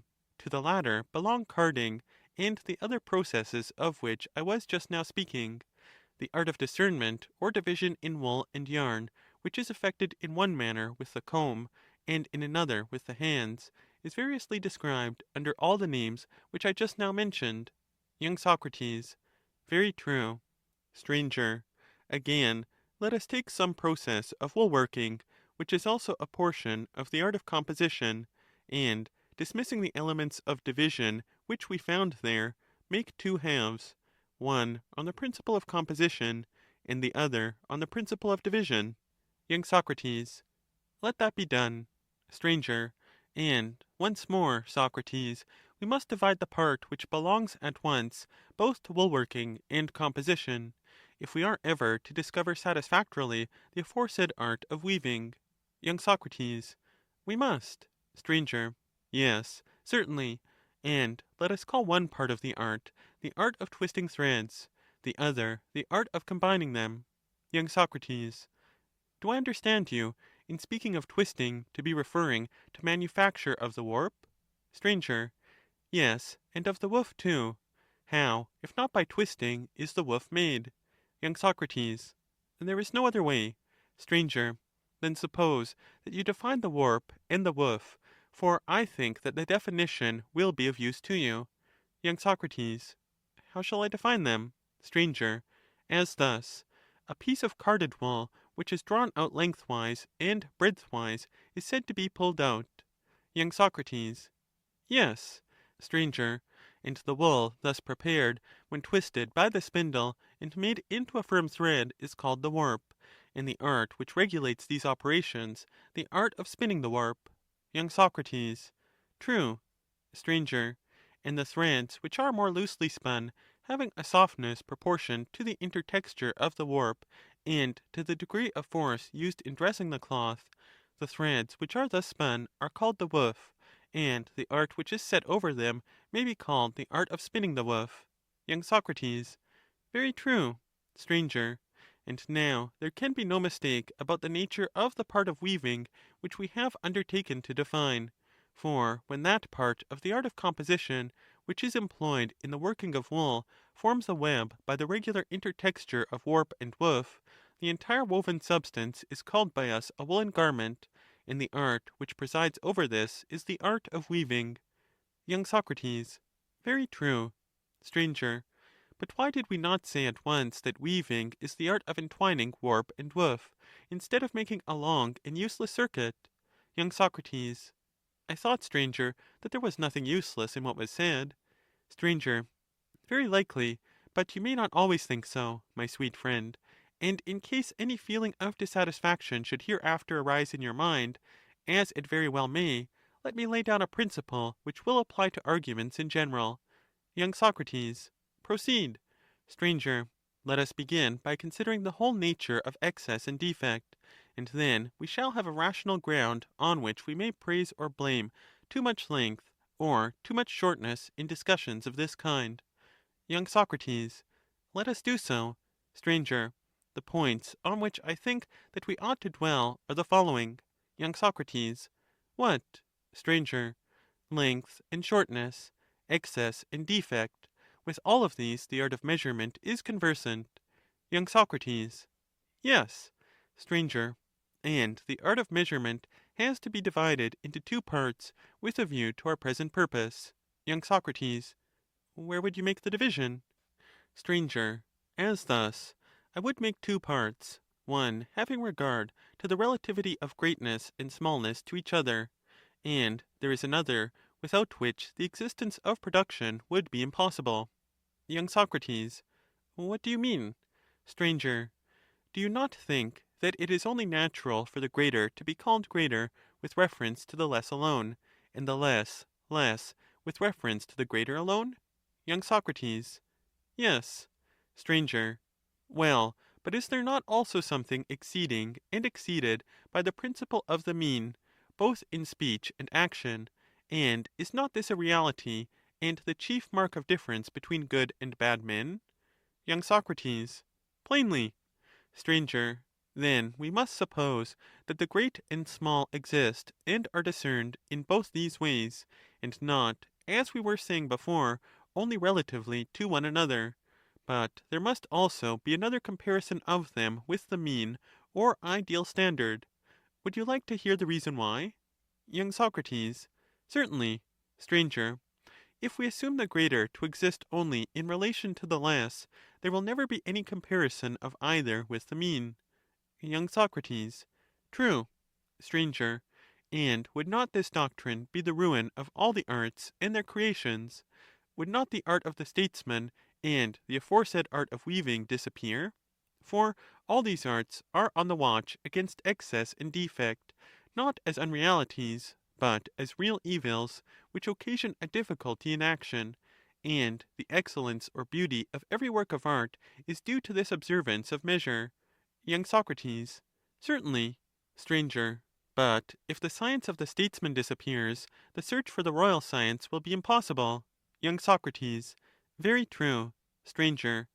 Well then, as in the case of the sophist, we extorted the inference that not being had an existence, because here was the point at which the argument eluded our grasp, so in this we must endeavor to show that the greater and less are not only to be measured with one another, but also have to do with the production of the mean. For if this is not admitted, neither a statesman nor any other man of action can be an undisputed master of his science. Young Socrates. Yes, we must certainly do again what we did then. Stranger. But this, Socrates, is a greater work than the other, of which we only too well remember the length. I think, however, that we may fairly assume something of this sort. Young Socrates. What? Stranger. That we shall some day require this notion of a mean with a view to the demonstration of absolute truth. Meanwhile, the argument that the very existence of the arts must be held to depend on the possibility of measuring, more or less, not only with one another, but also with a view to the attainment of the mean, seems to afford a grand support and satisfactory proof of the doctrine which we are maintaining. For if there are arts, there is a standard of measure, and if there is a standard of measure, there are arts, but if either is wanting, there is neither. Young Socrates. True. And what is the next step? Stranger. The next step, clearly, is to divide the art of measurement into two parts, as we have said already, and to place in the one part all the arts which measure number, length, depth, breadth, swiftness, with their opposites, and to have another part in which they are measured with the mean, and the fit, and the opportune, and the due, and with all those words, in short, which denote a mean or standard removed from the extremes. Young Socrates. Here are two vast divisions, embracing two very different spheres. Stranger. There are many accomplished men, Socrates, who say, believing themselves to speak wisely, that the art of measurement is universal, and has to do with all things. And this means what we are now saying, for all things which come within the province of art do certainly in some sense partake of measure. But these persons, because they are not accustomed to distinguish classes according to real forms, jumble together two widely different things, relation to one another, and to a standard, under the idea that they are the same, and also fall into the converse error of dividing other things not according to their real parts. Whereas the right way is, if a man has first seen the unity of things, to go on with the inquiry, and not desist until he has found all the differences contained in it which form distinct classes. Nor again should he be able to rest contented with the manifold diversities which are seen in a multitude of things, until he has comprehended all of them that have any affinity within the bounds of one similarity, and embraced them within the reality of a single kind. But we have said enough on this head, and also of excess and defect. We have only to bear in mind that two divisions of the art of measurement have been discovered, which are concerned with them, and not forget what they are. Young Socrates, we will not forget. Stranger, and now that this discussion is completed, let us go on to consider another question, which concerns not this argument only, but the conduct of such arguments in general. Young Socrates, what is this new question? Stranger, take the case of a child who is engaged in learning his letters. When he is asked what letters make up a word, should we say that the question is intended to improve his grammatical knowledge of that particular word, or of all words? Young Socrates, clearly in order that he may have a better knowledge of all words. Stranger, and is our enquiry about the statesman intended only to improve our knowledge of politics, or our power of reasoning generally? Young Socrates, clearly, as in the former example, the purpose is general. Stranger, still less would any rational man seek to analyze the notion of weaving for its own sake. But people seem to forget that some things have sensible images, which are readily known, and can be easily pointed out when any one desires to answer an inquirer without any trouble or argument, whereas the greatest and highest truths have no outward image of themselves visible to man, which he who wishes to satisfy the soul of the inquirer can adapt to the eye of sense. And therefore we ought to train ourselves to give and accept a rational account of them. For immaterial things, which are the noblest and greatest, are shown only in thought and idea, and in no other way, and all that we are now saying is said for the sake of them. Moreover, there is always less difficulty in fixing the mind on small matters than on great. Young Socrates, very good. Stranger, let us call to mind the bearing of all this. Young Socrates, what is it? Stranger, I wanted to get rid of any impression of tediousness which we may have experienced in the discussion about weaving, and the reversal of the universe, and in the discussion concerning the sophist, and the being of not being. I know that they were felt to be too long, and I reproached myself with this, fearing that they might be not only tedious but irrelevant. And all that I have now said is only designed to prevent the recurrence of any such disagreeables for the future. Young Socrates, very good. Will you proceed? Stranger, then I would like to observe that you and I, remembering what has been said, should praise or blame the length or shortness of discussions, not by comparing them with one another, but with what is fitting, having regard to the part of measurement, which, as we said, was to be borne in mind. Young Socrates, very true. Stranger, and yet not everything is to be judged even with a view to what is fitting, for we should only want such a length as is suited to give pleasure, if at all, as a secondary matter. And reason tells us that we should be contented to make the ease or rapidity of an inquiry not our first, but our second object, the first and highest of all being to assert the great method of division according to species. Whether the discourse be shorter or longer is not to the point. No offense should be taken at length, but the longer and shorter are to be employed indifferently, according as either of them is better calculated to sharpen the wits of the auditors. Reason would also say to him who censures the length of discourses on such occasions, and cannot away with their circumlocution, that he should not be in such a hurry to have done with them, when he can only complain that they are tedious, but he should prove that if they had been shorter, they would have made those who took part in them better dialecticians, and more capable of expressing the truth of things. About any other praise and blame he need not trouble himself. He should pretend not to hear them. But we have had enough of this, as you will probably agree with me in thinking. Let us return to our statesman, and apply to his case the aforesaid example of weaving. Young Socrates. Very good. Let us do as you say. Stranger. The art of the king has been separated from the similar arts of shepherds, and indeed from all those which have to do with herds at all. There still remain, however, of the causal and cooperative arts, those which are immediately concerned with states, and which must first be distinguished from one another. Young Socrates. Very good. Stranger. You know that these arts cannot easily be divided into two halves. The reason will be very evident as we proceed. Young Socrates. Then we had better do so. Stranger.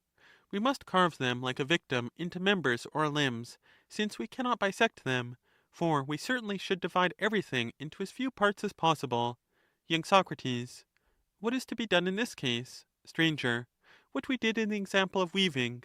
All those arts which furnish the tools were regarded by us as cooperative. Young Socrates. Yes. Stranger.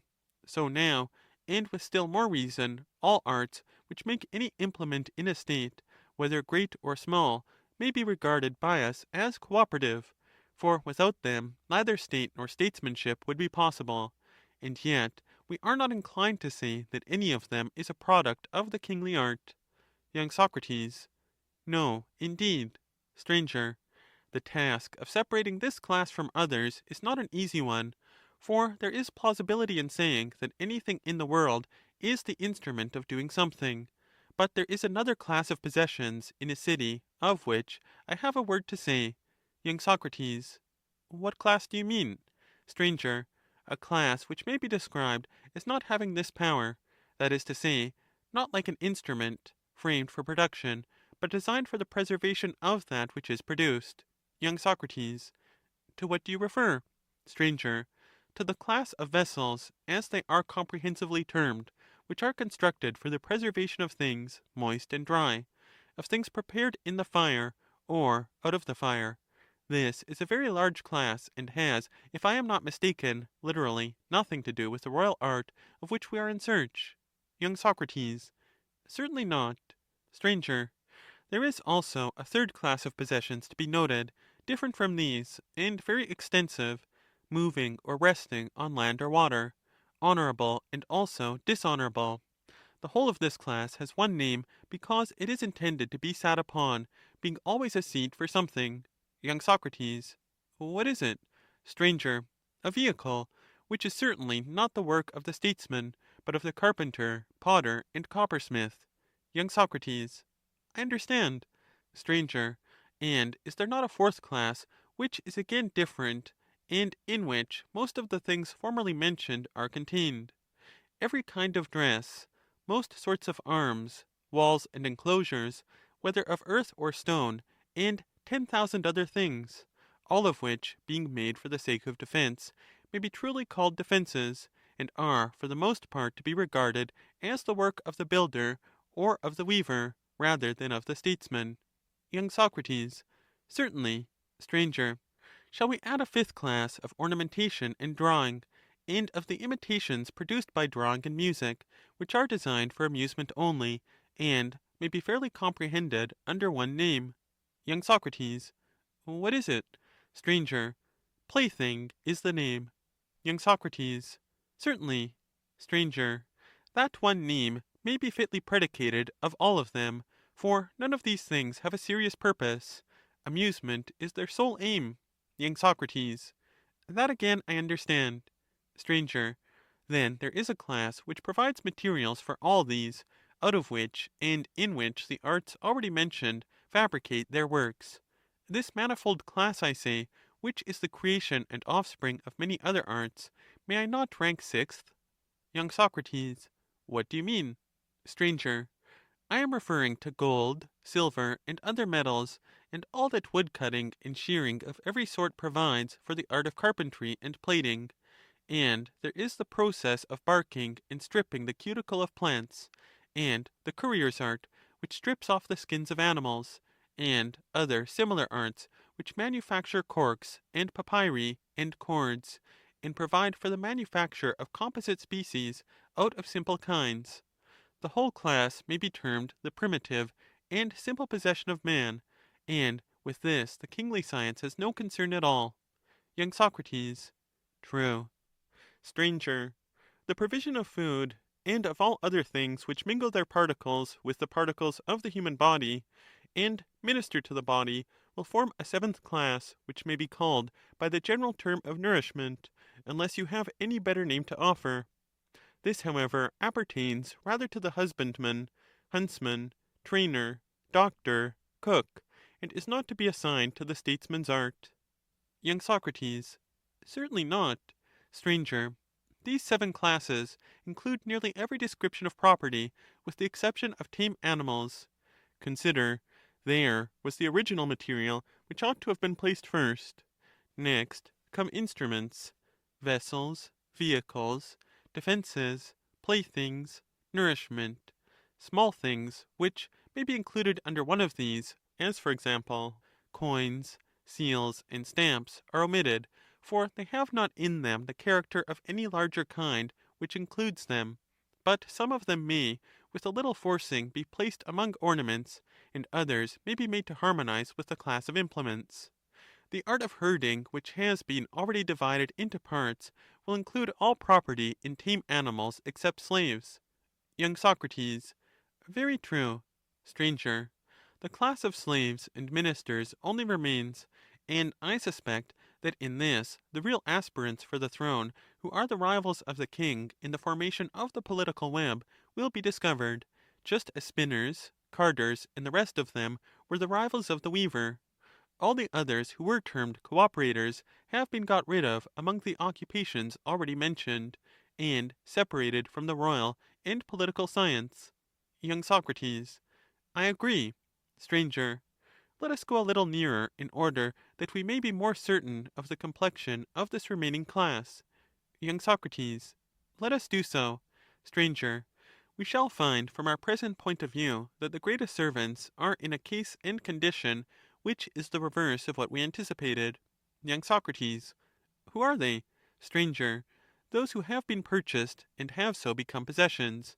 These are unmistakably slaves, and certainly do not claim royal science. Young Socrates. Certainly not. Stranger.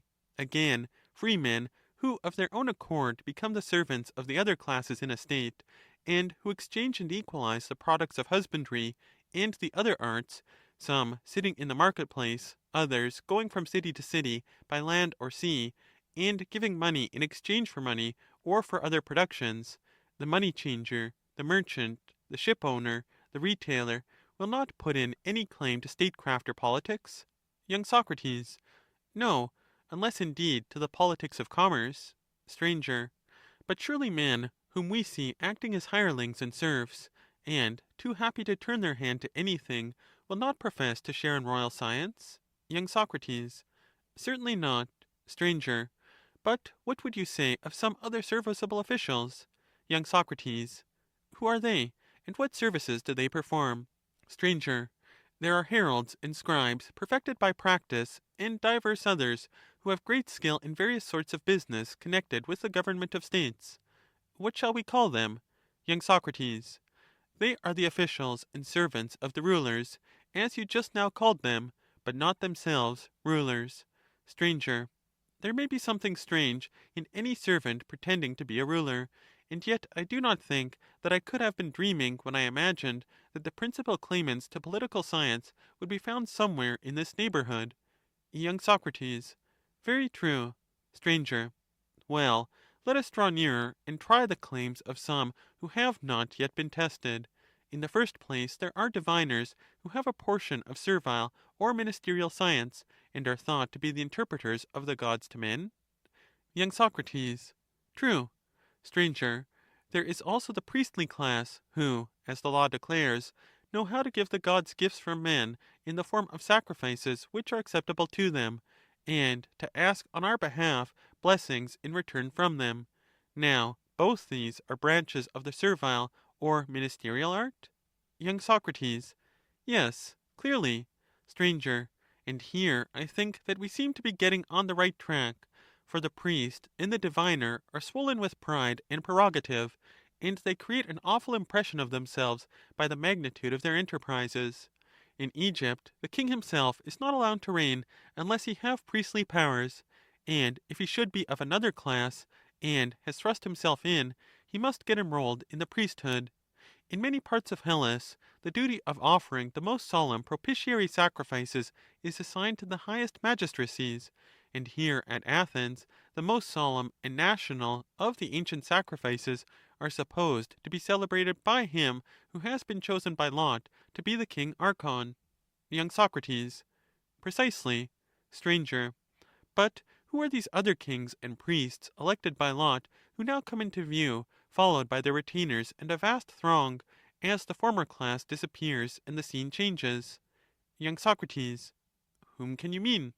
Stranger. They are a strange crew. Young Socrates. Why strange? Stranger. A minute ago I thought that they were animals of every tribe, for many of them are like lions and centaurs, and many more like satyrs, and such weak and shifty creatures, protean shapes, quickly changing into one another's forms and natures. And now, Socrates, I begin to see who they are. Young Socrates. Who are they? You seem to be gazing on some strange vision. Stranger. Yes, every one looks strange when you do not know him, and just now I myself fell into this mistake. At first sight, coming suddenly upon him, I did not recognize the politician and his troop. Young Socrates. Who is he? Stranger. The chief of sophists, and most accomplished of wizards, who must at any cost be separated from the true king or statesman, if we are ever to see daylight in the present inquiry. Young Socrates. That is a hope not lightly to be renounced. Stranger. Never, if I can help it. And first let me ask you a question. Young Socrates. What? Stranger. Is not monarchy a recognized form of government? Young Socrates. Yes. Stranger. And after monarchy, next in order comes the government of the few? Young Socrates. Of course. Stranger. Is not the third form of government the rule of the multitude, which is called by the name of democracy? Young Socrates. Certainly. Stranger. And do not these three expand in a manner into five, producing out of themselves two other names? Young Socrates. What are they? Stranger. There is a criterion of voluntary and involuntary, poverty and riches, law and the absence of law, which men nowadays apply to them. The two first they subdivide accordingly, and ascribe to monarchy two forms, and two corresponding names, royalty and tyranny. Young Socrates. Very true. Stranger. And the government of the few they distinguish by the names of aristocracy and oligarchy? Young Socrates. Certainly. Stranger. Democracy alone, whether rigidly observing the laws or not, and whether the multitude rule over the men of property with their consent or against their consent, always in ordinary language has the same name? Young Socrates. True. Stranger.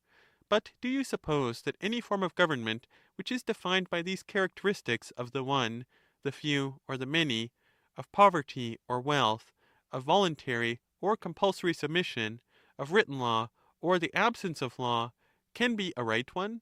Young Socrates. Why not? Stranger. Reflect and follow me. Young Socrates. In what direction? Stranger. Shall we abide by what we said at first, or shall we retract our words? Young Socrates. To what do you refer? Stranger. If I am not mistaken, we said that royal power was a science? Young Socrates. Yes. Stranger. And a science of a peculiar kind, which was selected out of the rest as having a character which is at once judicial and authoritative? Young Socrates. Yes. Stranger. And there was one kind of authority over lifeless things, and another over living animals? And so we proceeded in the division step by step up to this point, not losing the idea of science, but unable as yet to determine the nature of the particular science? Young Socrates. True. Stranger. Hence we are led to observe that the distinguishing principle of the state cannot be the few or many, the voluntary or involuntary, poverty or riches, But some notion of science must enter into it if we are to be consistent with what has preceded. y. Soc. And we must be consistent. Str. Well then, in which of these various forms of states may the science of government, which is among the greatest of all sciences and most difficult to acquire, be supposed to reside? That we must discover, and then we shall see who are the false politicians who pretend to be politicians, but are not, although they persuade many, and shall separate them from the wise king. y. Soc. That, as the argument has already intimated, will be our duty. Str. Do you think that the multitude in a state can attain political science? y. Soc. Impossible. Str. But perhaps in a city of 1,000 men there would be 100, or say 50 who could? y. Soc. In that case, political science would certainly be the easiest of all sciences. There could not be found in a city of that number as many really first-rate draught players, if judged by the standard of the rest of Hellas, and there would certainly not be as many kings. For kings we may truly call those who possess royal science, whether they rule or not, as was shown in the previous argument. Str. Thank you for reminding me, and the consequence is that any true form of government can only be supposed to be the government of one, two, or at any rate of a few? y. Soc. Certainly. Str.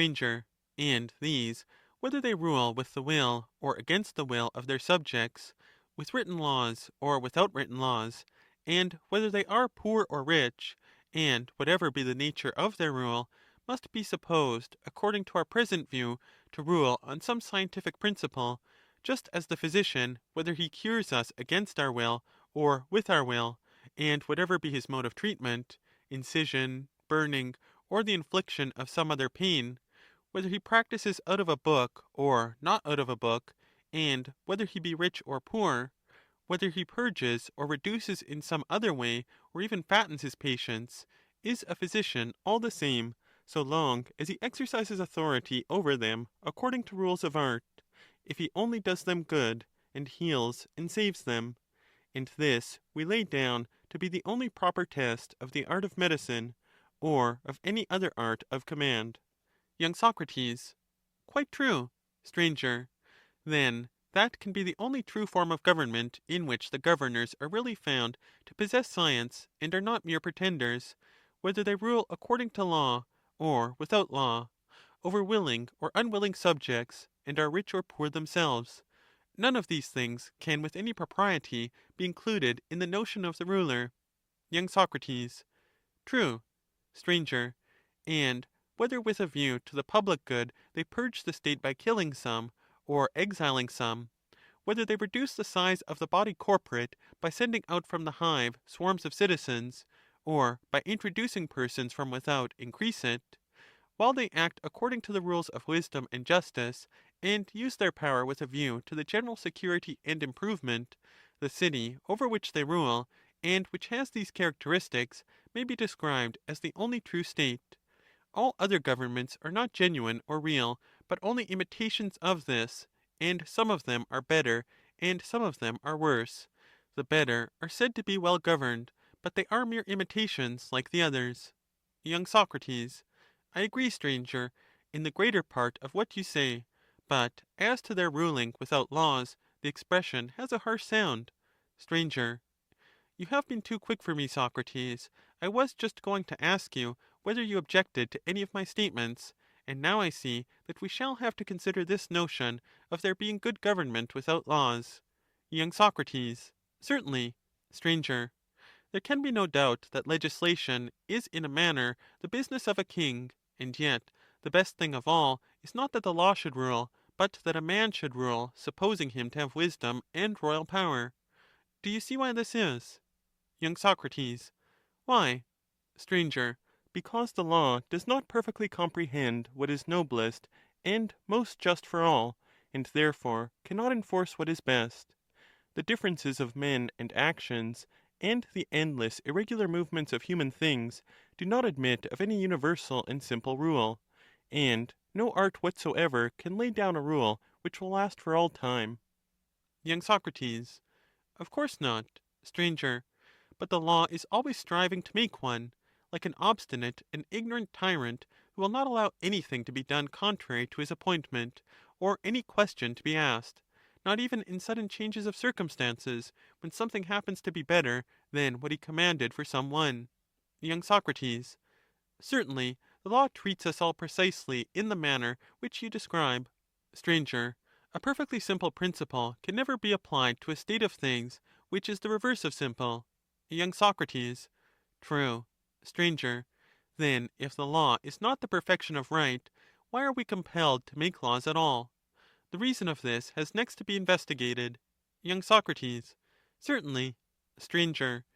Let me ask whether you have not meetings for gymnastic contests in your city, such as there are in other cities, at which men compete in running, wrestling, and the like. Young Socrates. Yes, they are very common among us. Stranger. And what are the rules which are enforced on their pupils by professional trainers, or by others having similar authority? Can you remember? Young Socrates. To what do you refer? Stranger. The training masters do not issue minute rules for individuals, or give every individual what is exactly suited to his constitution. They think that they ought to go more roughly to work, and to prescribe generally the regimen which will benefit the majority. Young Socrates. Very true. Stranger. And therefore they assign equal amounts of exercise to them all. They send them forth together, and let them rest together from their running, wrestling, or whatever the form of bodily exercise may be. Young Socrates. True. Stranger. And now observe that the legislator who has to preside over the herd, and to enforce justice in their dealings with one another, will not be able, in enacting for the general good, to provide exactly what is suitable for each particular case. Young Socrates. He cannot be expected to do so. Stranger. He will lay down laws in a general form for the majority, roughly meeting the cases of individuals, and some of them he will deliver in writing, and others will be unwritten, and these last will be traditional customs of the country. Young Socrates. He will be right. Stranger. Yes, quite right. For how can he sit at every man's side all through his life, prescribing for him the exact particulars of his duty? Who, Socrates, would be equal to such a task? No one who really had the royal science, if he had been able to do this, would have imposed upon himself the restriction of a written law. Young Socrates. So I should infer from what has now been said. Stranger. Or rather, my good friend, from what is going to be said. Young Socrates. And what is that? Stranger. Let us put to ourselves the case of a physician or trainer who is about to go into a far country, and is expecting to be a long time away from his patients, thinking that his instructions will not be remembered unless they are written down. He will leave notes of them for the use of his pupils or patients. Young Socrates. True. Stranger.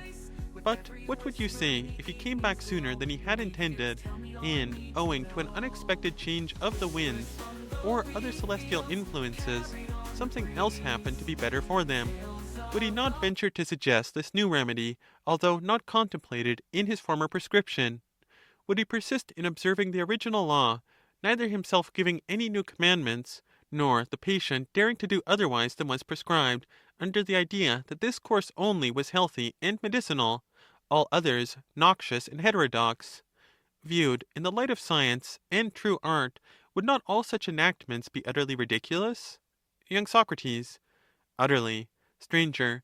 And if he who gave laws, written or unwritten, determining what was good or bad, honorable or dishonorable, just or unjust, to the tribes of men who flock together in their several cities, and are governed in accordance with them, if, I say, the wise legislator were suddenly to come again, or another like to him, is he to be prohibited from changing them? Would not this prohibition be in reality quite as ridiculous as the other? Young Socrates. Certainly. Stranger. Do you know a plausible saying of the common people which is in point? Young Socrates. I do not recall what you mean at the moment. Stranger. They say that if any one knows how the ancient laws may be improved, he must first persuade his own state of the improvement, and then he may legislate, but not otherwise. Young Socrates. And are they not right? Stranger. I dare say. But supposing that he does use some gentle violence for their good, What is this violence to be called? Or rather, before you answer, let me ask the same question in reference to our previous instances. Young Socrates. What do you mean? Stranger. Suppose that a skilful physician has a patient of whatever sex or age, whom he compels against his will to do something for his good which is contrary to the written rules. What is this compulsion to be called? Would you ever dream of calling it a violation of the art, or a breach of the laws of health? Nothing could be more unjust than for the patient to whom such violence is applied to charge the physician who practices the violence with wanting skill or aggravating his disease. Young Socrates. Most true. Stranger. In the political art, error is not called disease, but evil or disgrace or injustice. Young Socrates. Quite true. Stranger. And when the citizen, contrary to law and custom, is compelled to do what is juster and better and nobler than he did before, the last and most absurd thing which he could say about such violence is that he has incurred disgrace, or evil, or injustice at the hands of those who compelled him. Young Socrates. Very true. Stranger. And shall we say that the violence, if exercised by a rich man, is just, and if by a poor man, unjust?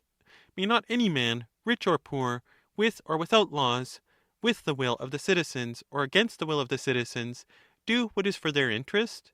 Is not this the true principle of government, according to which the wise and good man will order the affairs of his subjects? As the pilot, by watching continually over the interests of the ship and of the crew, not by laying down rules, but by making his art a law, preserves the lives of his fellow sailors, even so, and in the selfsame way, may there not be a true form of polity created by those who are able to govern in a similar spirit, and who show a strength of art which is superior to the law? Nor can wise rulers ever err while they, observing the one great rule of distributing justice to the citizens with intelligence and skill, are able to preserve them, and, as far as may be, to make them better from being worse. Young Socrates. No one can deny what has been now said. Stranger. Neither, if you consider, can any one deny the other statement. Young Socrates. What was it? Stranger. We said that no great number of persons, whoever they may be, can attain political knowledge, or order a state wisely, but that the true government is to be found in a small body, or in an individual, and that other states are but imitations of this, as we said a little while ago, some for the better, and some for the worse. Young Socrates. What do you mean? I cannot have understood your previous remark about imitations. Stranger. And yet the mere suggestion which I hastily threw out is highly important, even if we leave the question where it is, and do not seek by the discussion of it to expose the error which prevails in this matter. Young Socrates. What do you mean? Stranger. The idea which has to be grasped by us is not easy or familiar, but we may attempt to express it thus. Supposing the government of which I have been speaking to be the only true model, then the others must use the written laws of this. In no other way can they be saved. They will have to do what is now generally approved, although not the best thing in the world. Young Socrates. What is this? Stranger. No citizen should do anything contrary to the laws, and any infringement of them should be punished with death, and the most extreme penalties. And this is very right and good when regarded as the second best thing, if you set aside the first, of which I was just now speaking. Shall I explain the nature of what I call the second best? Young Socrates. By all means. Stranger. I must again have recourse to my favorite images. Through them, and them alone, can I describe kings and rulers. Young Socrates. What images? Stranger. The noble pilot, and the wise physician, who is worth many another man. In the similitude of these, let us endeavor to discover some image of the king. Young Socrates. What sort of image? Stranger. Well, such as this. Every man will reflect that he suffers strange things at the hands of both of them. The physician saves any whom he wishes to save, and any whom he wishes to maltreat he maltreats, cutting or burning them, and at the same time requiring them to bring him payments which are a sort of tribute, of which little or nothing is spent upon the sick man, and the greater part is consumed by him and his domestics, and the finale is that he receives money from the relations of the sick man or from some enemy of his, and puts him out of the way. And the pilots of ships are guilty of numberless evil deeds of the same kind.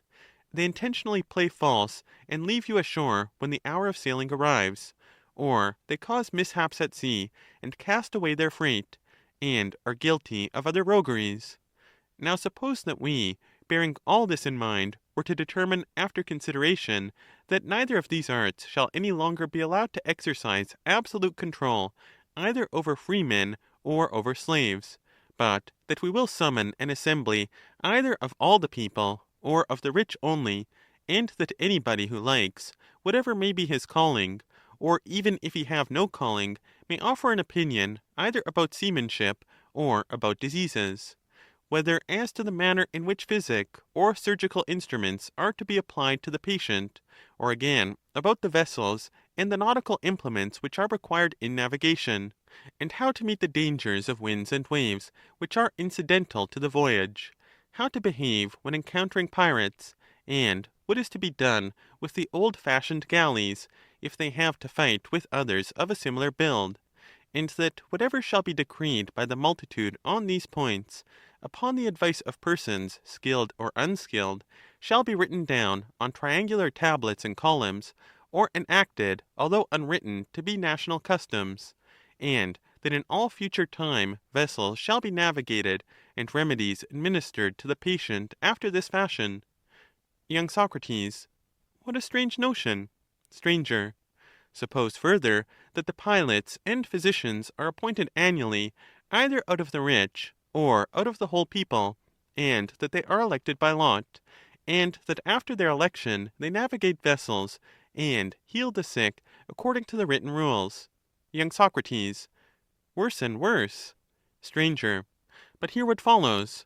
When the year of office has expired, the pilot or physician has to come before a court of review in which the judges are either selected from the wealthy classes or chosen by lot out of the whole people, and anybody who pleases may be their accuser, and may lay to their charge that during the past year they have not navigated their vessels, or healed their patients according to the letter of the law and the ancient customs of their ancestors.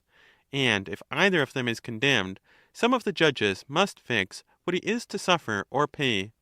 Young Socrates, he who is willing to take a command under such conditions deserves to suffer any penalty.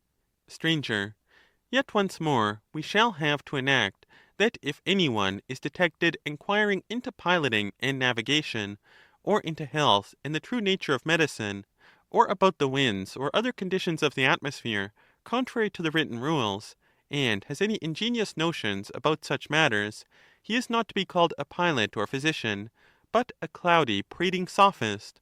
Further, on the ground that he is a corrupter of the young, who would persuade them to follow the art of medicine or piloting in an unlawful manner, and to exercise an arbitrary rule over their patients or ships, any one who is qualified by law may inform against him, and indict him in some court, and then if he is found to be persuading any, whether young or old, to act contrary to the written law, he is to be punished with the utmost rigor, for no one should presume to be wiser than the laws. And as touching healing and health, and piloting and navigation, the nature of them is known to all, for anybody may learn the written laws and the national customs.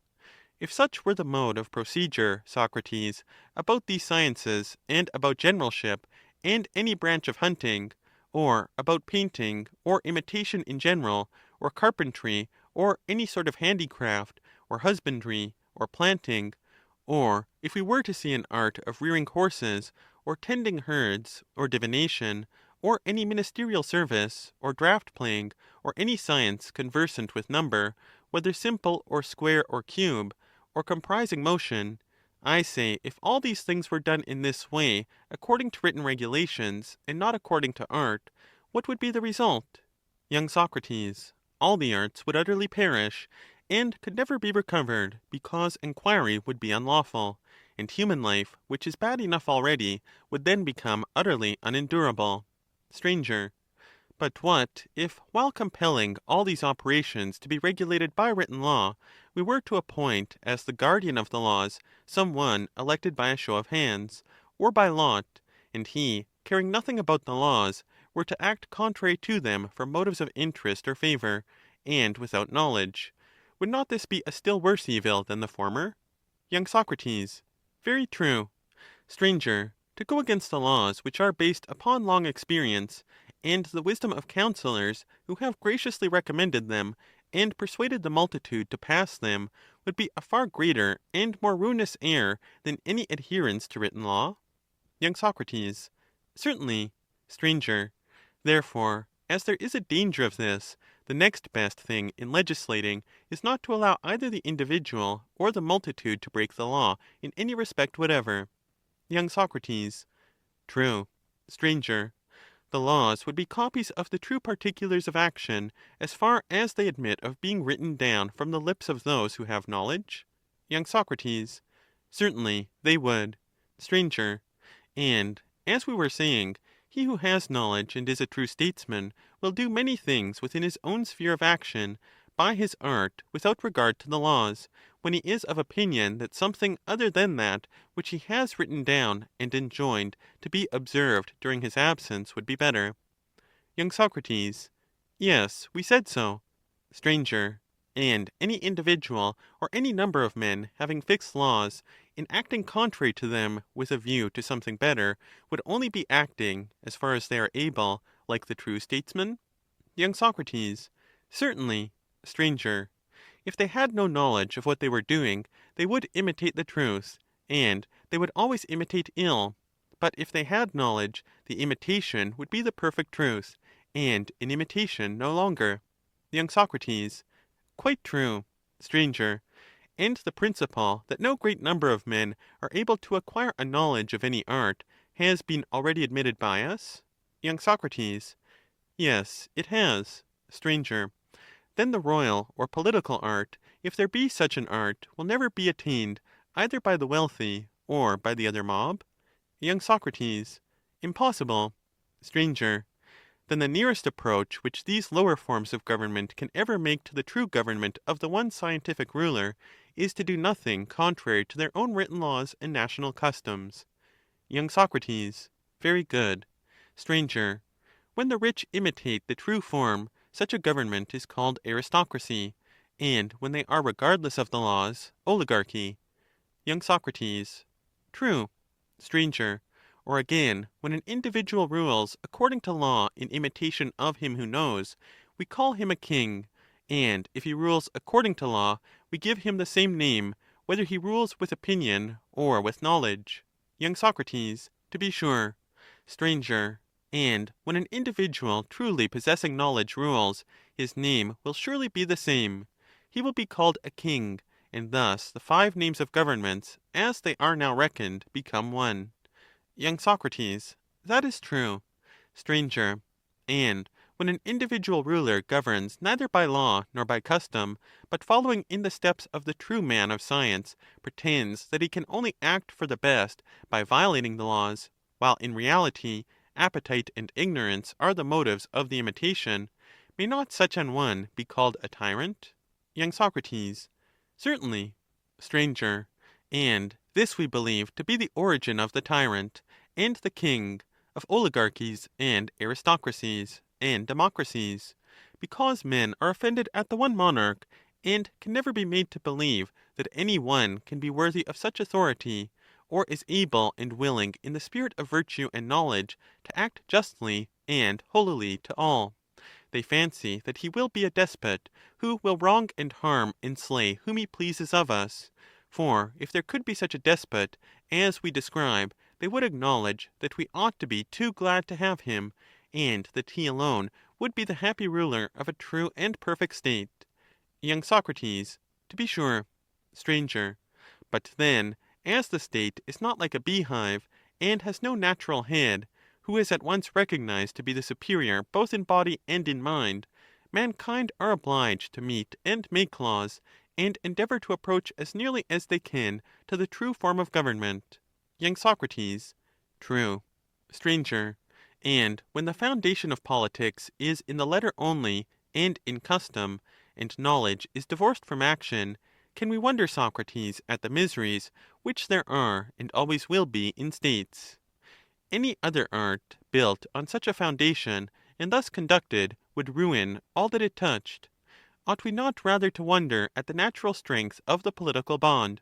For states have endured all this time out of mind, and yet some of them still remain and are not overthrown, though many of them, like ships at sea, founder from time to time, and perish, and have perished, and will hereafter perish, through the badness of their pilots and crews, who have the worst sort of ignorance of the highest truths.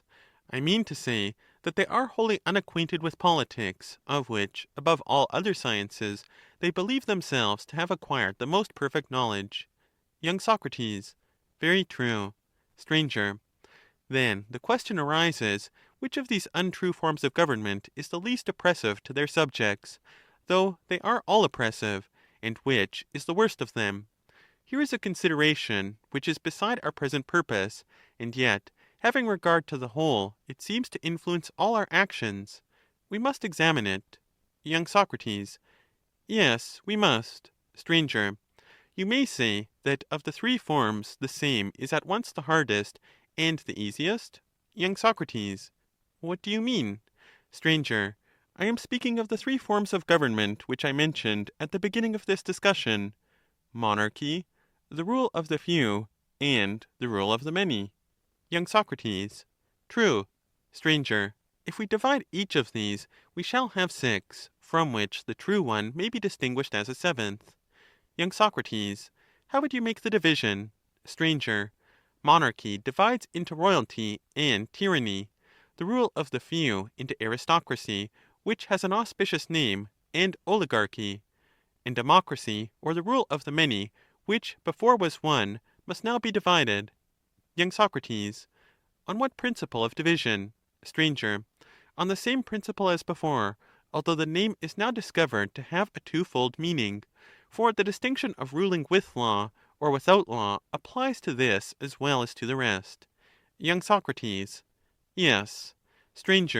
The division made no difference when we were looking for the perfect state, as we showed before.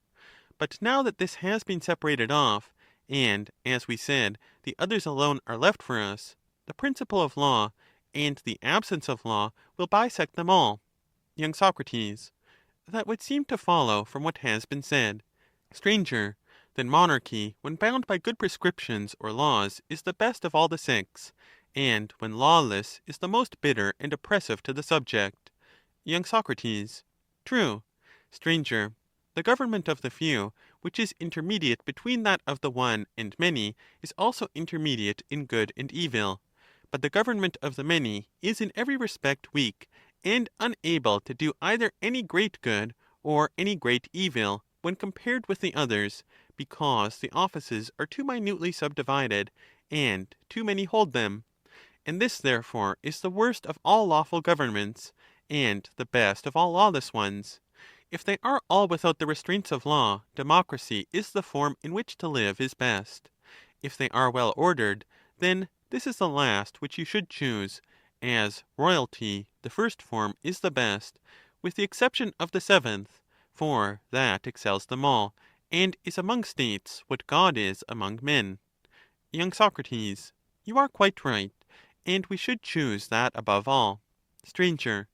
The members of all these states, with the exception of the one which has knowledge, may be set aside as being not statesmen but partisans, upholders of the most monstrous idols, and themselves idols, and being the greatest imitators and magicians, they are also the greatest of sophists.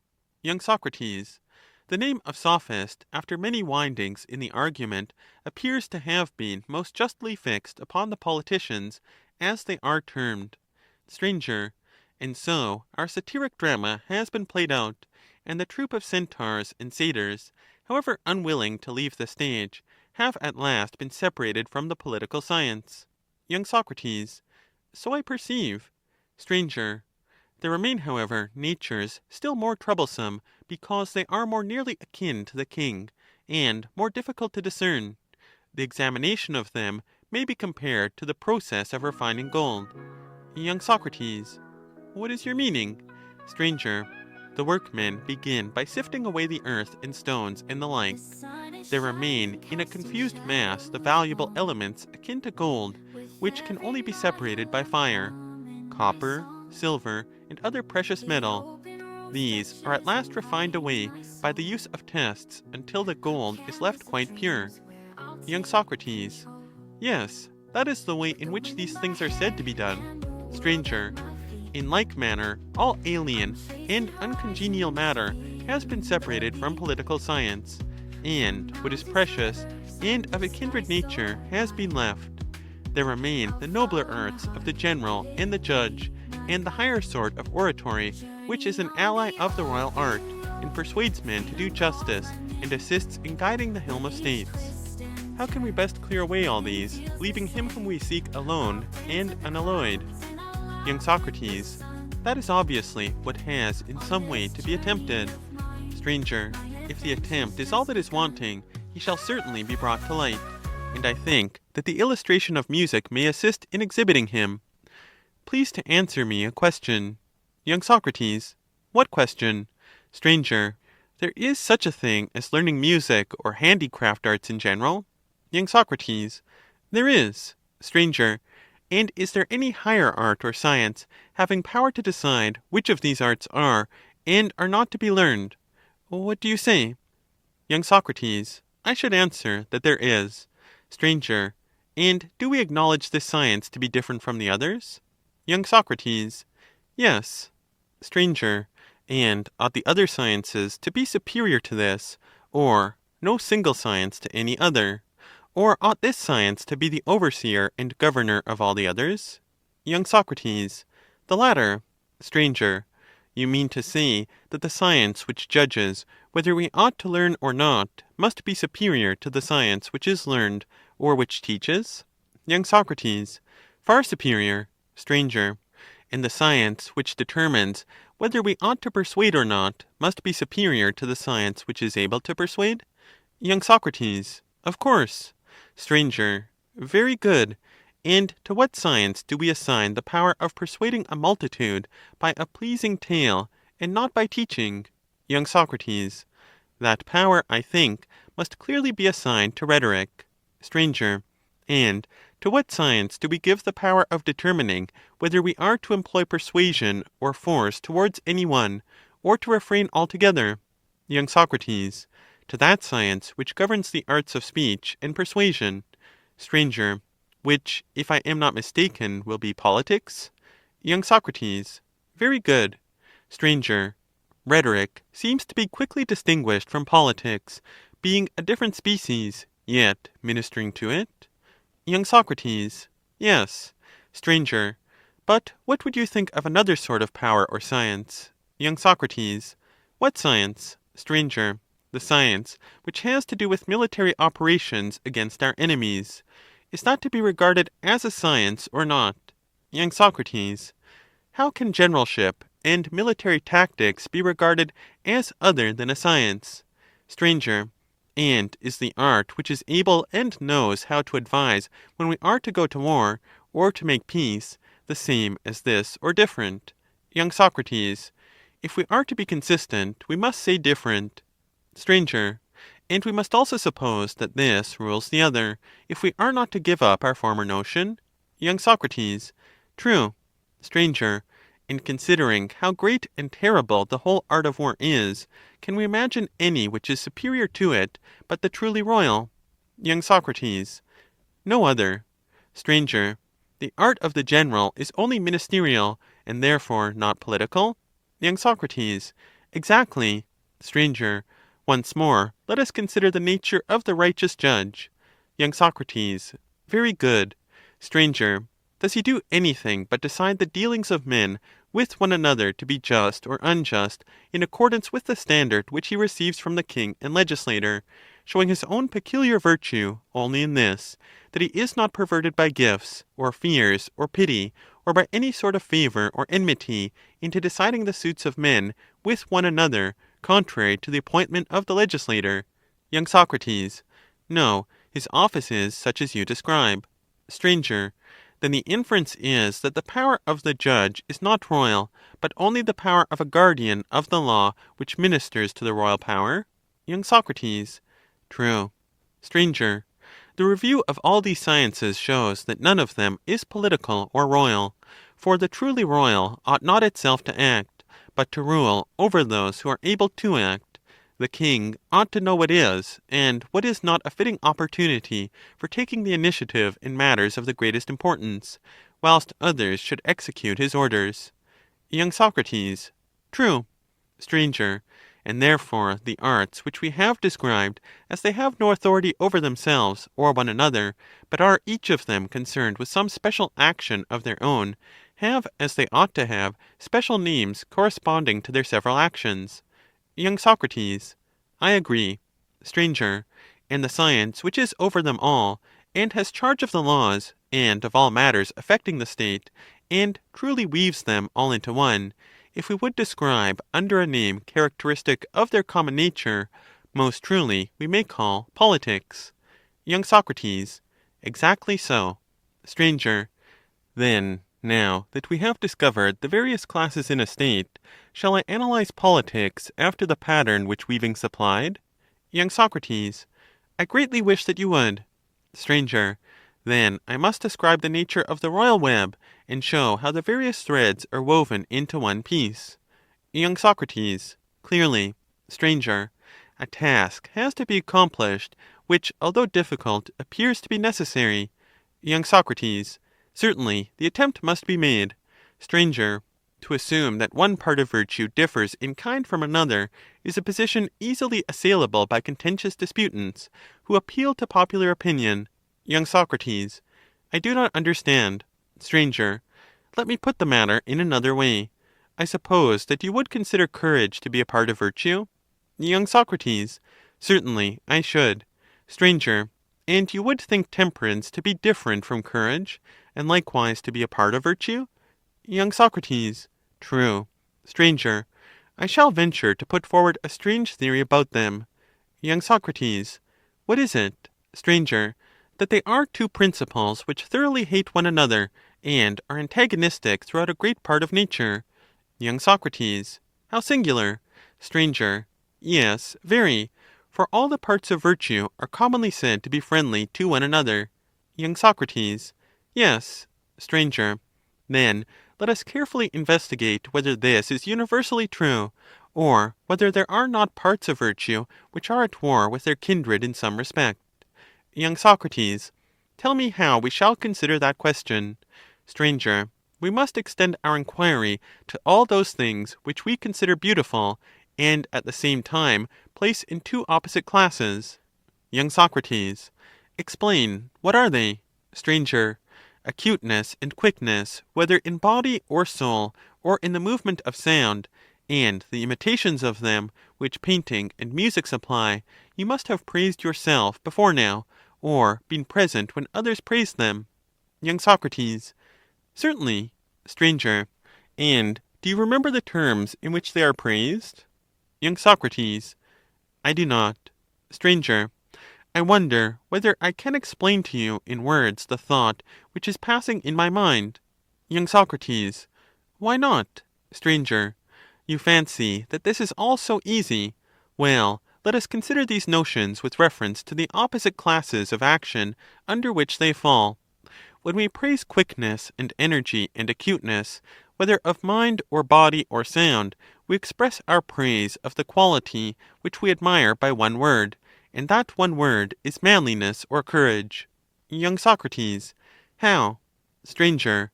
We speak of an action as energetic and brave, quick and manly and vigorous too, and when we apply the name of which I speak as the common attribute of all these natures, we certainly praise them.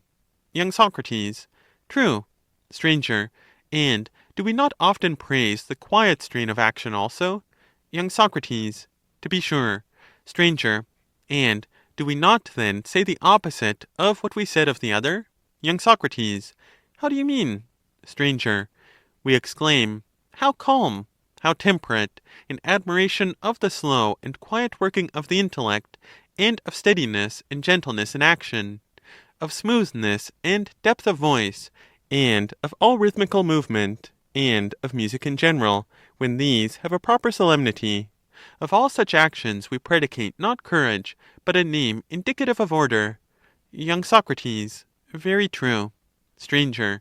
But when, on the other hand, either of these is out of place, the names of either are changed into terms of censure. Young Socrates. How so? Stranger.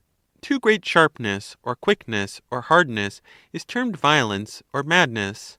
Too great slowness, or gentleness, is called cowardice or sluggishness. And we may observe that for the most part these qualities, and the temperance and manliness of the opposite characters, are arrayed as enemies on opposite sides, and do not mingle with one another in their respective actions. And if we pursue the inquiry, we shall find that men who have these different qualities of mind differ from one another. Young Socrates. In what respect? Stranger. In respect of all the qualities which I mentioned, and very likely of many others.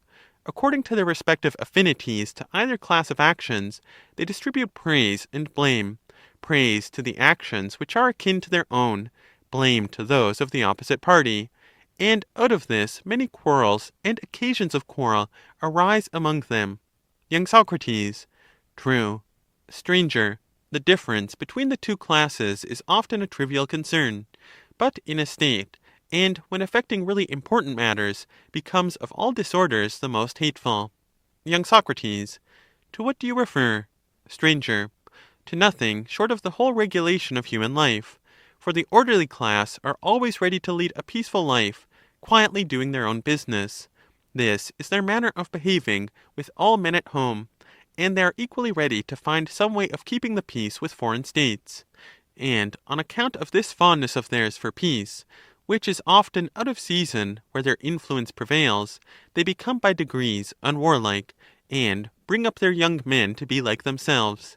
They are at the mercy of their enemies, whence in a few years they and their children and the whole city often pass imperceptibly from the condition of free men into that of slaves. Young Socrates. What a cruel fate! Stranger. And now think of what happens with the more courageous natures. Are they not always inciting their country to go to war, owing to their excessive love of the military life?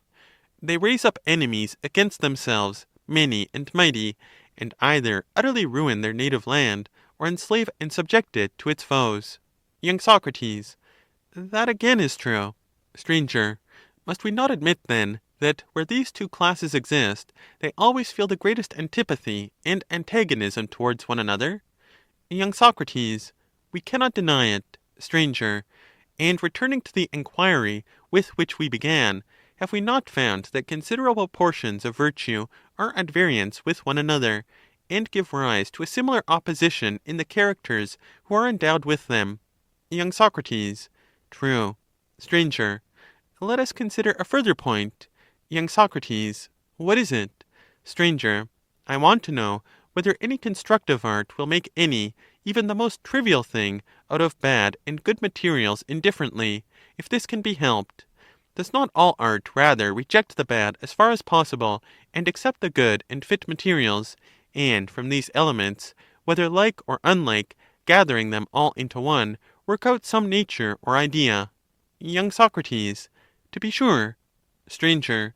Then the true and natural art of statesmanship will never allow any state to be formed by a combination of good and bad men, if this can be avoided, but will begin by testing human natures in play, and after testing them will entrust them to proper teachers who are the ministers of her purposes.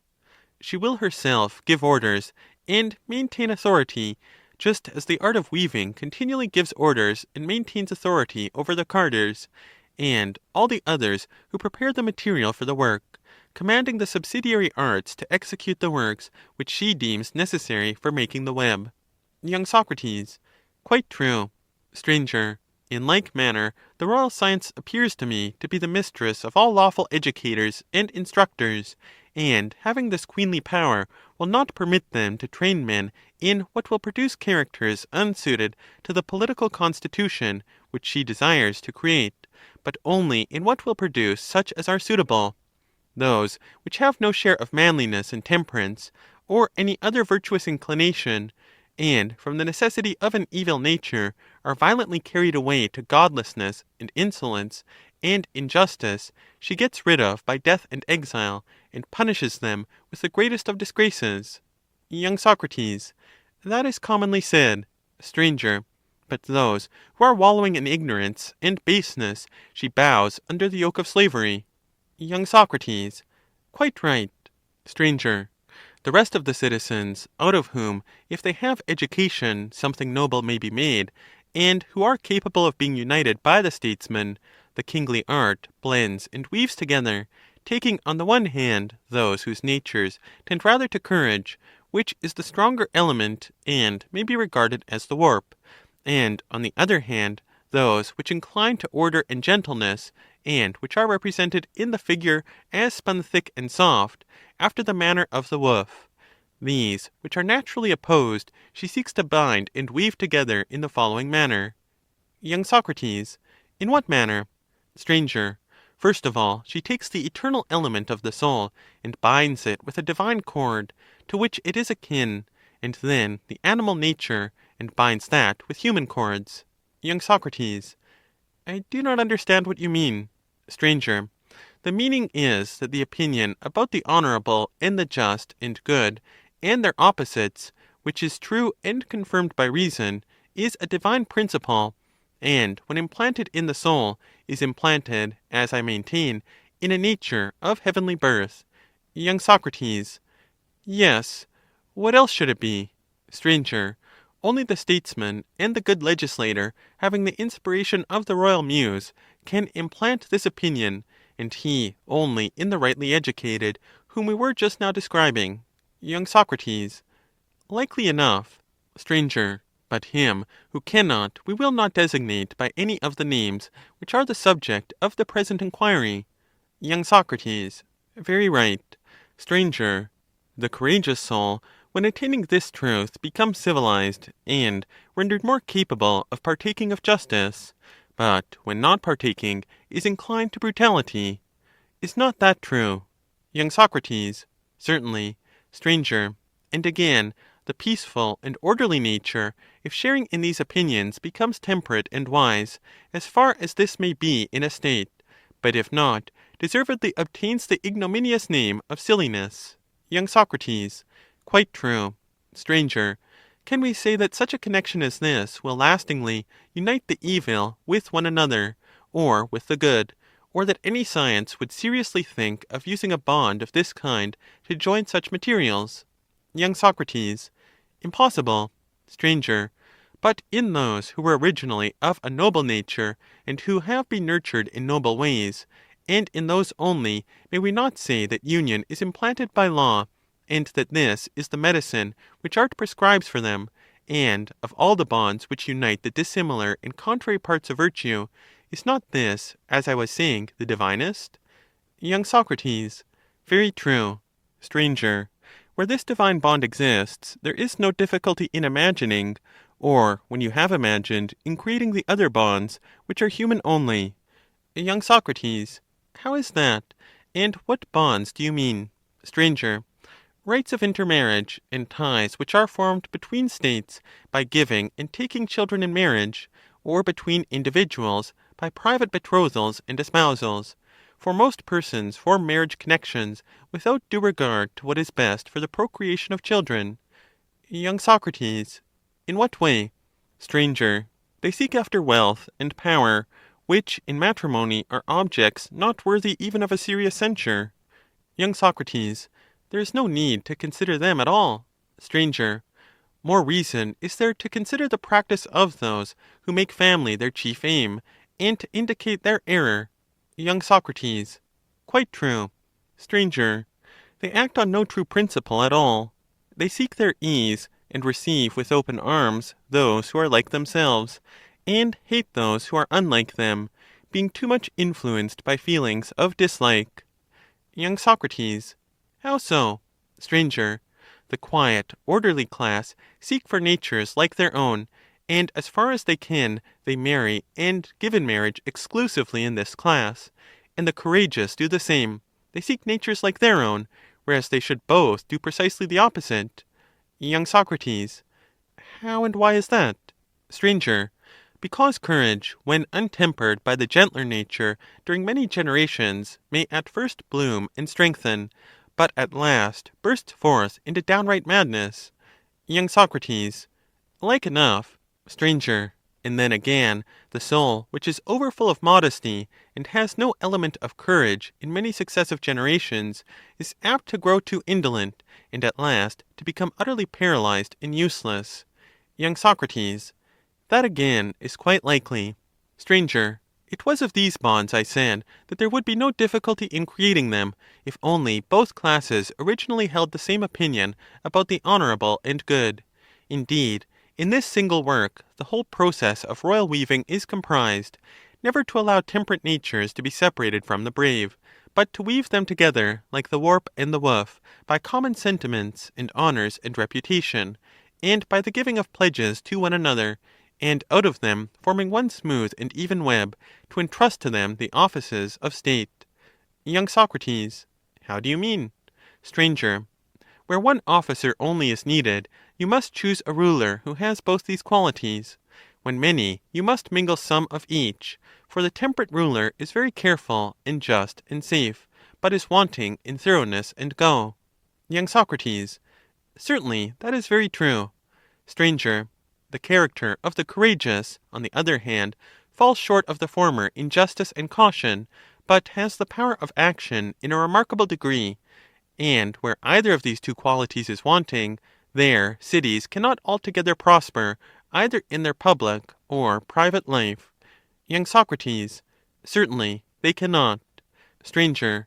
This then we declare to be the completion of the web of political action, which is created by a direct intertexture of the brave and temperate natures, whenever the royal science has drawn the two minds into communion with one another by unanimity and friendship, and having perfected the noblest and best of all the webs which political life admits, and enfolding therein all other inhabitants of cities, whether slaves or freemen, binds them in one fabric, and governs and presides over them, and in so far as to be happy is vouchsafed to a city, in no particular fails to secure their happiness. Young Socrates.